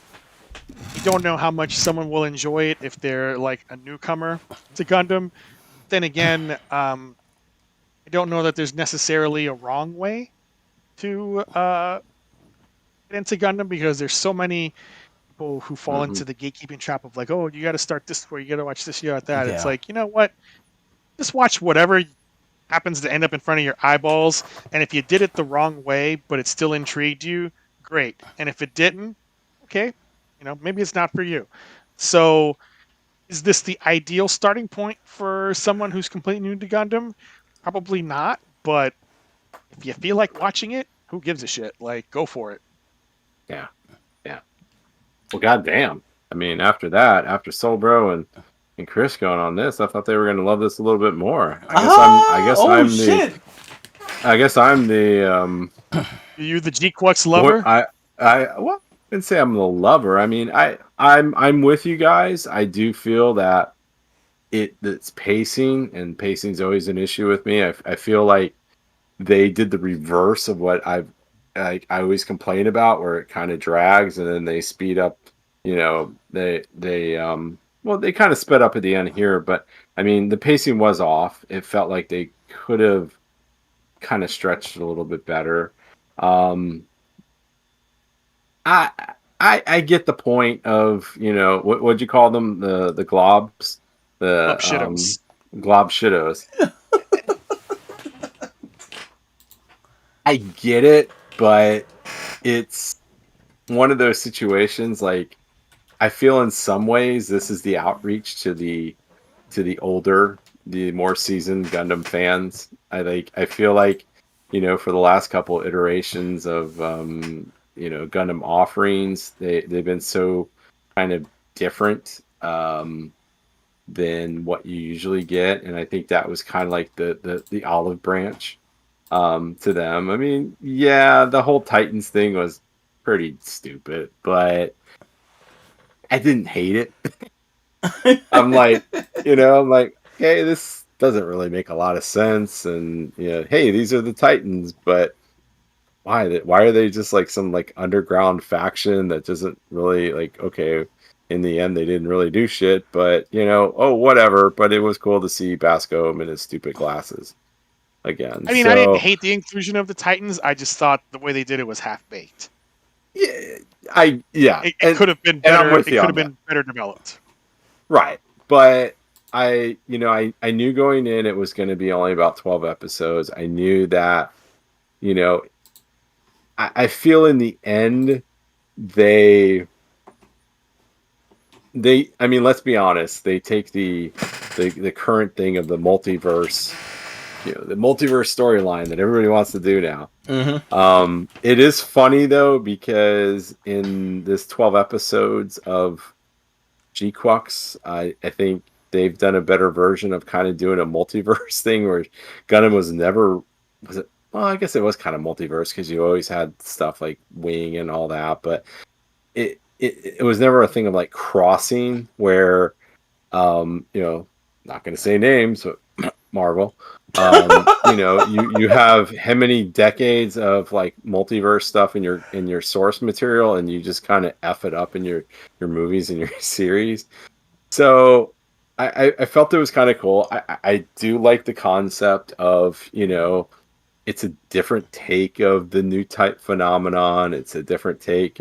I mean, they even make it where the little ting, it's like that's them going to the other side, and it's like, I thought that was interesting. I thought it was cool.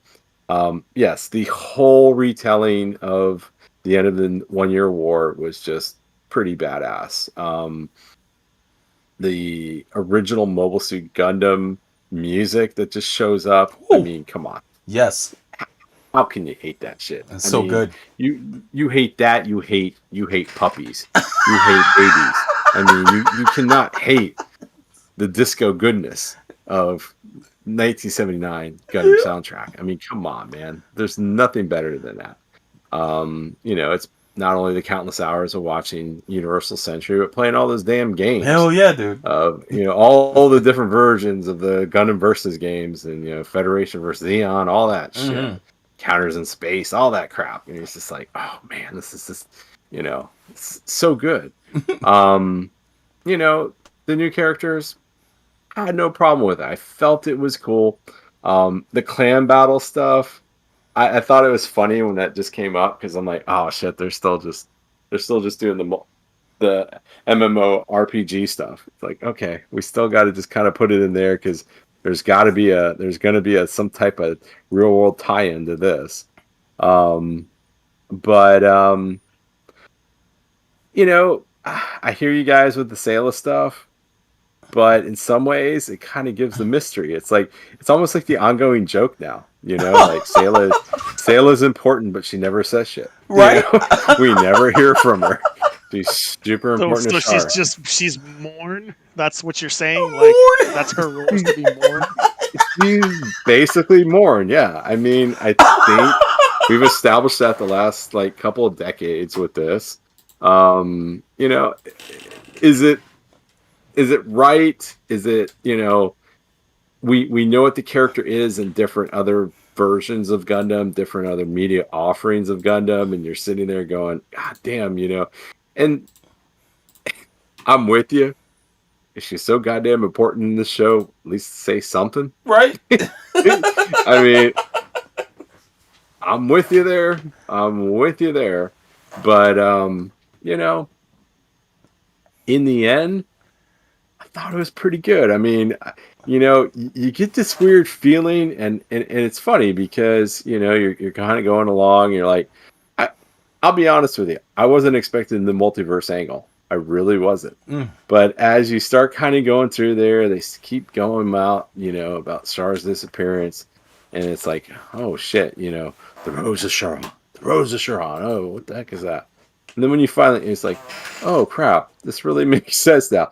This is the alternate version, and this is them just going through it. And I thought it was cool. I think the concept's cool. I think it's a great way of, I think this is the first real attempt to kind of unify the old fans with the new fans. And Chris, I think you're right. There's no real right way to watch this. I don't know if you should have a good basis of Universal Century or you should know shit about it. I don't know. I don't know what makes sense. But I think enough's there that it's an interesting story. There's some gobbledygook in there, but there's gobbledygook and globo shitos everywhere. So I'm not as harsh as you guys. I was surprised. I was like, God damn. Hey man, it's all right. Like, I'm glad. I thought they were gonna like this a little bit more. I was like, I mean, Soul Bro, this is like nostalgia train. Yeah, I'm down the middle. Just straight up. Is it the Legend of the King though? The Legend of the King. Oh shit! If he would have showed up, I don't know what is Charlie Abo the Legend of the King?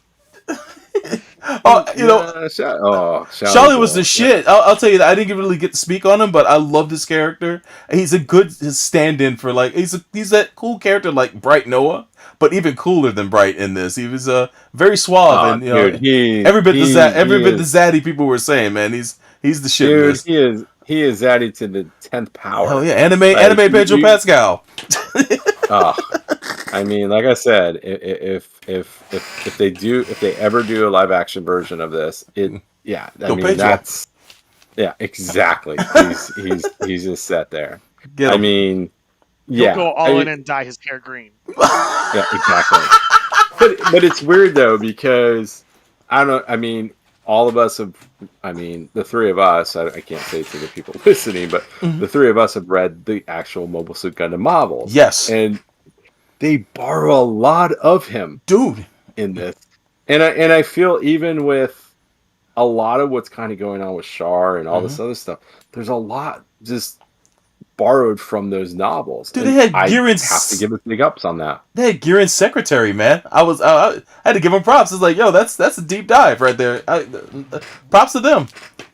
Until she got a little mouthy, right? Oh, you know, it's like, oh, she got a mouthful. Damn. Got a mouthful, and then it's like, hey, she just starts bitching at Celia. It's like, you're always just wearing that mask. I think that's disrespectful. It's like, oh, you don't know, baby girl, do you? You do not know that that's the last shit you're gonna sit there and talk about this woman.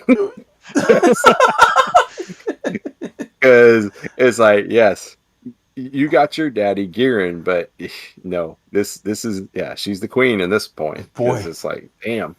I mean, it's like, damn, because that's a nod off to, yeah, and that's a nod off, I think, in the novels too. I mean, I think they discuss it. I can't remember. I haven't watched First Gundam in a long time, or the movies. Do they ever really I know they go into great detail in the novel about her wearing the mask, and the mask was because she couldn't stand the stench of like the killing. So it was like, oh damn, this is pretty damn cool. But yeah, I mean, could have done things better? Yes. Did it maybe need another, I don't know, 4 or 5 episodes? Yeah, would it have been good if it just been a clean like 25? Probably. Is kind of the break-ins in the series with the 1 Year War stuff is a little jarring. It's okay. Is there too many glob shot shittos? Possibly, but it wasn't too much where it just made me go like, this is bullshit. Like, I never felt watching any of this stuff where I was like, that's complete bullshit. Doesn't make sense, but it wasn't that bad. I felt just, you know, it just, you know, it felt a great way. Seeing the classic suits, the Psycho Gundam, you know, the Arc 78-2 at the end. I mean, come just on. To be clear, like, I think you're kind of like underselling my opinion of the series, which is not the case. Like, I enjoyed the series. I'm not trying to undersell it, but I was like, oh, okay. I feel, I think in the end, I don't know if I'm changing. I know the last episode is the same thing, you know. When we watched Techno Police, you know, oh yeah, it was like nobody thought I would just sit there and enjoy it. I don't know what's going on with me at this point. I don't know if I'm just going crazy, if it's just all the stuff, but it's just not. I'm just like, you know what? It was enjoyable. It was nice to watch something that just was a good watch. I feel that and maybe it's because there's just so much crap out there now, and maybe that's the situation. And I'm not disparaging you guys' opinion anyway. I know that you guys do like it. I was just like, they're a little bit more critical than I thought they would be, but you know, hey, that's okay. So don't think of that way. I will say, like, my experience watching the show is like, see some things and I it's enjoyed like, it. Ooh, that could have been done better. Versus something like Age, it's like, ooh, that's just shit. Yeah. It's the potential that the series had that it makes me. I feel a little sad for it, but it doesn't. I still enjoyed the show overall. It's just that there's so many things they could have done differently that would have made this show more of a must watch versus fumbling the bag towards the end. That's basically my observation. Well, and that's a great point, but I will always put it to you. I was looking forward to the next episode. It's like it would end, and I was like, I can't go to the next episode quick enough on Amazon Prime. Bam! It's like, you know, I hate the fact that I'm making a guy going through a midlife crisis that looks like a penis with a penis rocket richer, but I gotta watch this, you know. So Blue Ball's origin. Yeah, exactly. Exactly. So, but no, I just, I guess in the end it was I enjoyed it. I feel like I want to watch it again. I definitely want to see the movie. I was unable to see the movie. I think if I see that, it gives me better context and everything. But yeah, I mean, I think it's the first version in a long time of something that, especially with Gundam, where you can, like, it doesn't matter what level you are. It's like those old commercials, Sobro, with I'm level 4 Gundam, 14 Yes. hours. The best. Yeah. Those old commercials. Level 2 Gundam, 1 hour. You know what's the best thing about those commercials? And we've probably mentioned this on the show before. That one of them, it's like level 5 Gundam, 20 hours, and they show the Epion, and like whoever built the Epion built it the wrong way because like Yes. energy cable from its beam saber is like connected to like the V fin. Mm-hmm. Yeah. It's like if this is a level 5 Gundam that took 20 hours for you to build, like maybe you should have paid attention to the instructions a bit more and realized that the beam saber would not connect to the V fin. Like that just is like Maybe a really dumb thing to have immortalized in a commercial. Maybe take an extra hour or so. An additional hour to read the instructions. I feel like that's it's just such an avoidable rookie mistake. Yeah, but I mean, you have to think about it. It's like it's just a bunch of advertising and marketing people are like, okay, we got this product to sell. Like, okay, build this shit real fast and shoot this. Yeah, what's the product? Oh, it comes in these boxes. Oh shit, we got to put this together. Like you're having like Don Draper and Roger Sterling. Have the intern do it. Pretty much. Have the unpaid intern do it. Give it to the fucking college intern. Hey, what's your name? Can you put this together? Oh, how am I going to do this? I don't know. The instructions are in there somewhere. Just let us know. We'll be back tomorrow. We're going out for drinks. So, but yeah, but yeah, it was. I think it was good stuff. But anything else before we go into our ratings? I know you guys went to some of your downsides. Anything else that you want to hit on that, or I've got a couple you missed on the upsides, or I got a couple quick points I should have mentioned. And I didn't want to guilt you. I didn't want to guilt you. No, you're good. You're good. Some of my observations with Lala is that I wonder exactly what the threshold of her actual new type power is, because man, she's on a demigod level. Like demigod level. You're rewriting, man. Yeah, Omega. I mean, she might be a damn mutant or a stand user at this point. If you're rewriting whole universes with your power. I mean, she created an interdimensional temporal paradox basically to keep Char alive. So that's massive. Franklin Richards, man. Yeah, right. She's Franklin Richards level. I'm a little scared, to be honest, man. She's not to be fucked with. But going on what Chris had mentioned about the fact that the movie was successful, why not make 2 more compilation films for this, and then expand upon the story a little? Use that as a jump-off point to expand the story a little bit to make the story more cohesive.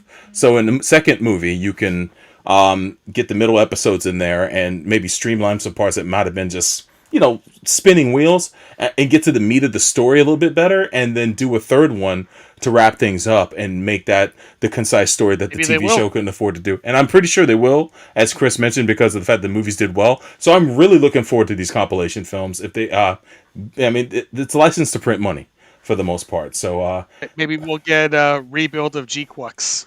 I hope so. I would love to watch that. And being that it was a success, it's only a matter of time. Maybe next year after the next Hathaway's movie comes out. So looking forward to seeing what this might be. G-Quux 1.356. Exactly.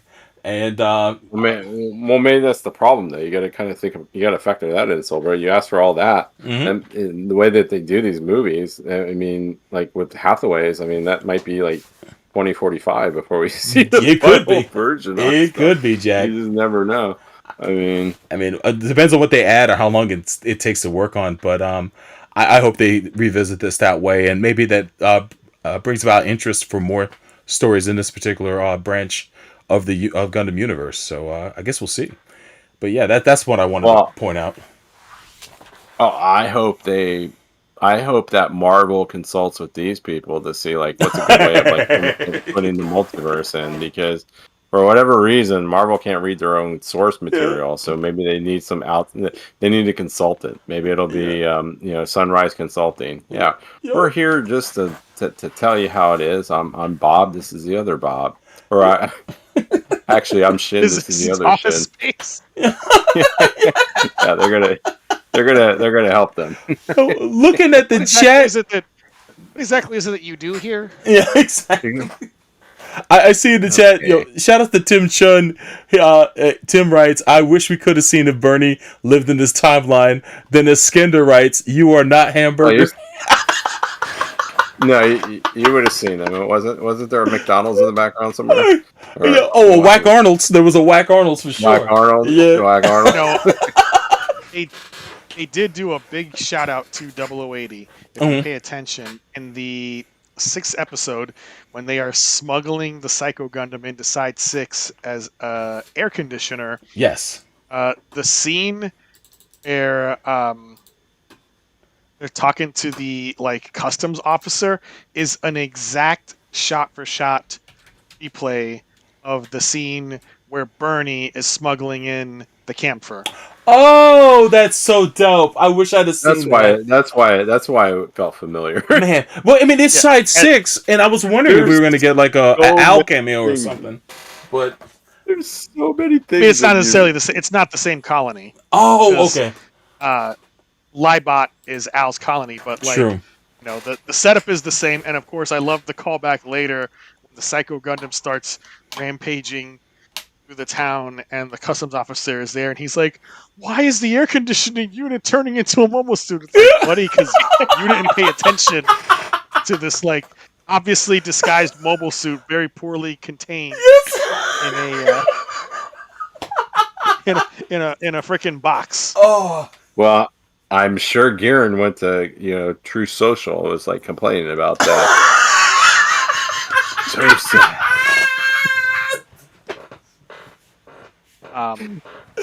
God! I will say, in summation for me, the series was very ambitious, and I will always give a series more credit for being ambitious than for just playing it safe and just recycling just the same old tropes and cliches that we've seen time and again for the last couple of decades. So I give it big props for that. It was a flawed ride, but it was still an enjoyable trip. Yeah, absolutely. So that's a good thing then. So we'll go right into your rating. So give us your MAHQ rating, and if you were to give it to the Olympics, what would you give that? So you're talking gold, silver, bronze. So your MAHQ rating first. I'm gonna give this 3.5 murder milfs out of 5. There you go. And what about your Olympic rating? Silver. Oh. Yeah, I would give it a silver, and as for my rating, I'm gonna give it 3.5 slices of hemlock flavored Dunkin' Hines out of 5. Yeah, that fucking cake was fucking bread pudding, man. I can't stand that shit. I would have never been poisoned because I would have never touched that shit ever. What about your Olympic rating? Silver. I would give it a silver as well. Okay, cool. Well, I'm gonna give it the most obvious rating. 4 zaddies. Oh, shut up. Shall your zaddies out of 5? Because god damn, he's just in love with the man. I mean, he's well coiffed. He is American. He is everybody. He's the world's sweetheart. He's everybody's boyfriend. I mean, he's the combination of, if you took Pedro Pascal and Keanu Reeves and just kind of morphed them into this giant. That's him. Just it's the good stuff. And I'm gonna give it a disputed gold medal. There you go. Disputed. Because, disputed, yes, because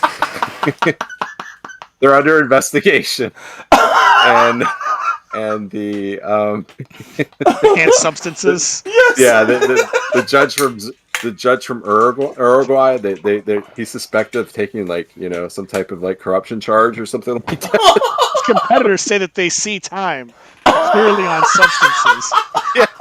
There's something that we don't know if it's on the banned substance list, but they definitely have a competitive advantage. Also, before we break, I feel like we got to throw out there, we got to give props to Xavier for doing what MAHQ couldn't, which is to make the Gyan look really fucking cool. Dude, he really did, man. Props to him. Yeah. I love that design too. I think his Gyan, it's one of my favorite mech designs in the entire series, to be honest. It was nice though to see. I don't know. Every time I see MAHQ, I do kind of like I do like his. I've always liked his weird design because he's just so bizarre and such a dandy. Like, if build fighters were made now to include G-Quux, like you know that Sasaki would be like creaming his pants over Xavier's Gyan. Yes, he would. Oh my God. Yeah, he would. And he would immediately make 500 customs, and so would his sister. Yeah, pretty 1,000%. Definitely. Anything else at G-Quux? Nah, man. It was fun, man. Well, I guess we'll see what the future brings. No, I didn't mean to shame the two of you.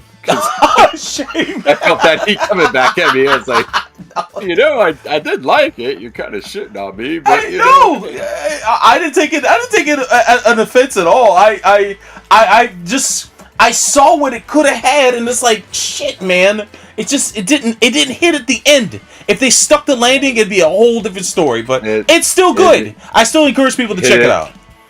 Hit everything I needed to hit. Yeah. Like I said, there's probably a point now. If you went back to like episode like 116 and now 316, it's like what happened to him? Oh, has he been replaced by like an alien? Because I mean, especially after last episode, it's the chat want to know. Swear to God, everyone. Yeah. Chris was like after we shut down, after we got off the recording, he's like, I didn't realize you were gonna like that. So I was like, oh no, it was just good. I liked it. It made me feel good. I don't know. Maybe I'm going crazy and the world sucks. Who knows? Maybe you're just getting soft in your old age. Yeah. That could be it too. Could be it too. But the chat wanted to know who's Sobro's man in this show. Just out of curiosity. I say it's Miguel, but that's just me. That's the dude that made the cake, the cake guy. Yeah, that's my boy. Yo, Mike. Yeah, I was kind of thinking about that. Yeah, I got one. Who? I got one. Mm-hmm. Admiral Chapman, the guy who started talking shit to Cecilia Yeah. and immediately like force choked. Yeah. Rather, just poisoned, but it looked like he was getting force choked. Right, I thought that was. I was wondering what the fuck was happening. First, I'm like, wait a second. Yeah. Do new types now have the force choking ability? And it's like, oh, it's poison. Yeah. But at first, I'm like, wait, what the fuck? Where does this come from? Because Cecilia's giving him like the dagger eyes, and then he just it's like, wait, is he getting force choked? It's like, oh no, it's just poison. Dude, he acted just like freaking Admiral. What was it, Ozzel or what was that guy in freaking Empire Strikes Back where freaking Vader just force chokes him? Fuck! I was just talking about this guy. Zoom. That's like 5 guys in that movie. Though. Yeah, but still, I mean, it's like, I'm like, what? Wait, what? Are they able to do this now? Because there's always been a weird. It might be a fan theory, but there's always been like some weird thing that she had some new typey shit to her, right? Like, I mean, they've always kind of done that with a lot of hints in MSG. Yeah, there were very small hints of her having some new, but a lot of people too. Like, we saw it with like, Mira and other people. Like, the headaches from Lala's thing, and hearing Amuro when he's inside of MAHQ. So like, there's a couple of characters that we get, like even Rebel, we get some hints of having some like slight new type aspect, and I think that was the case with Cecilia as well. And that's what I kind of went back to it. I'm like, wait, what the fuck are they like? they can force choke now, and it's like, oh, it's poison. Okay. Oh man. Robin, but dude, that was a straight up rip off of freaking Star Wars right there. Like, oh, it was cool though. Hell out of it's cool as fuck. Like, oh, this is awesome. Yeah. Yo, Robin Wright said it was I guess Captain Oswald, who was the one that Vader force choked for hyperspace and too close to Hoth. Yeah, that's so. That's. I remember Admiral Monty from A New Hope. That one guy was talking shit at the table. No, it was Piet. It was Captain. Oh, was it Piet? Okay, gotcha. That he force choked, and he also got like, because it's, of course the Galactic Empire is the only place you never want to go. The Galactic Military, you never want to advance. No, like, sir. That just means like it's just bad news. We've seen the fruits of that labor. only military and anything that you don't want to advance. Keep your head down and collect those credits. Fuck yes. I want a promotion, man. I'm good. Yeah. Just stay in the Bureau of Standards and Weights, like old boy. Or not. Or not. That quite didn't work out either. He was too ambitious. You can't be too ambitious. Let's be mediocre and get a paycheck. That's right. That's the mission. That's the mission. That's how the old timers make it. Meeting expectations is a good rating. It's middle of the road. It's all you need. You don't need no outstanding. Don't need that. So, but all right. Anything else before SoPro gets us out of here? So. I don't have anything to add. Any MHQ news? Any bannings that we need to know about before we get out of here? I mean, yes, I banned everybody who said anything contrary to what I think. Oh, there you go. Indeed. So, all right, so bro, tell the people where they can find us. Yeah, you guys can always find us at MAHQ.net. That's the Mecha anime headquarters. If you've never been, again, definitely take yourself there and check out check out the website and all the goodies that are there, man. Also, make sure to visit us over at mechatalk.net. That is the official forums for MAHQ, where you can join the conversation there. Or on social media, our links to our social medias are at the top of MAHQ.net. Over on Blue Sky, or over on we have a Discord as well. You can go to the Shinjuku Station Discord and join that. The link is there on the website. Find us over on Blue Sky at MAHQ.net. You can also find us on Facebook groups under the same URL, or on Blue Sky at Gundam at MAHQ. Oh, sorry, it's just Gundam. I forget. It's a little different there. But I think I got someone said I got a message on... Oh, okay, I got a tweet. Let me see here. It's been a while since I got, not a tweet, but a Blue Sky. Shout out to the cat who's here in the chat. He shared this Blue Sky here. The Japanese social media had some great GQX memes. Yeah, what? Oh my god. Oh, it's an Iron Man suitcase suit. That's so cool. And then Lala run into the Gundam instead of Char. And then this right here, 2 mixed communication. That's pretty cool, actually. And then, of course, the showdown at the Zeta Theater as well. That's so crazy. But thank you for these. About that. The Zeta Theater. But yeah.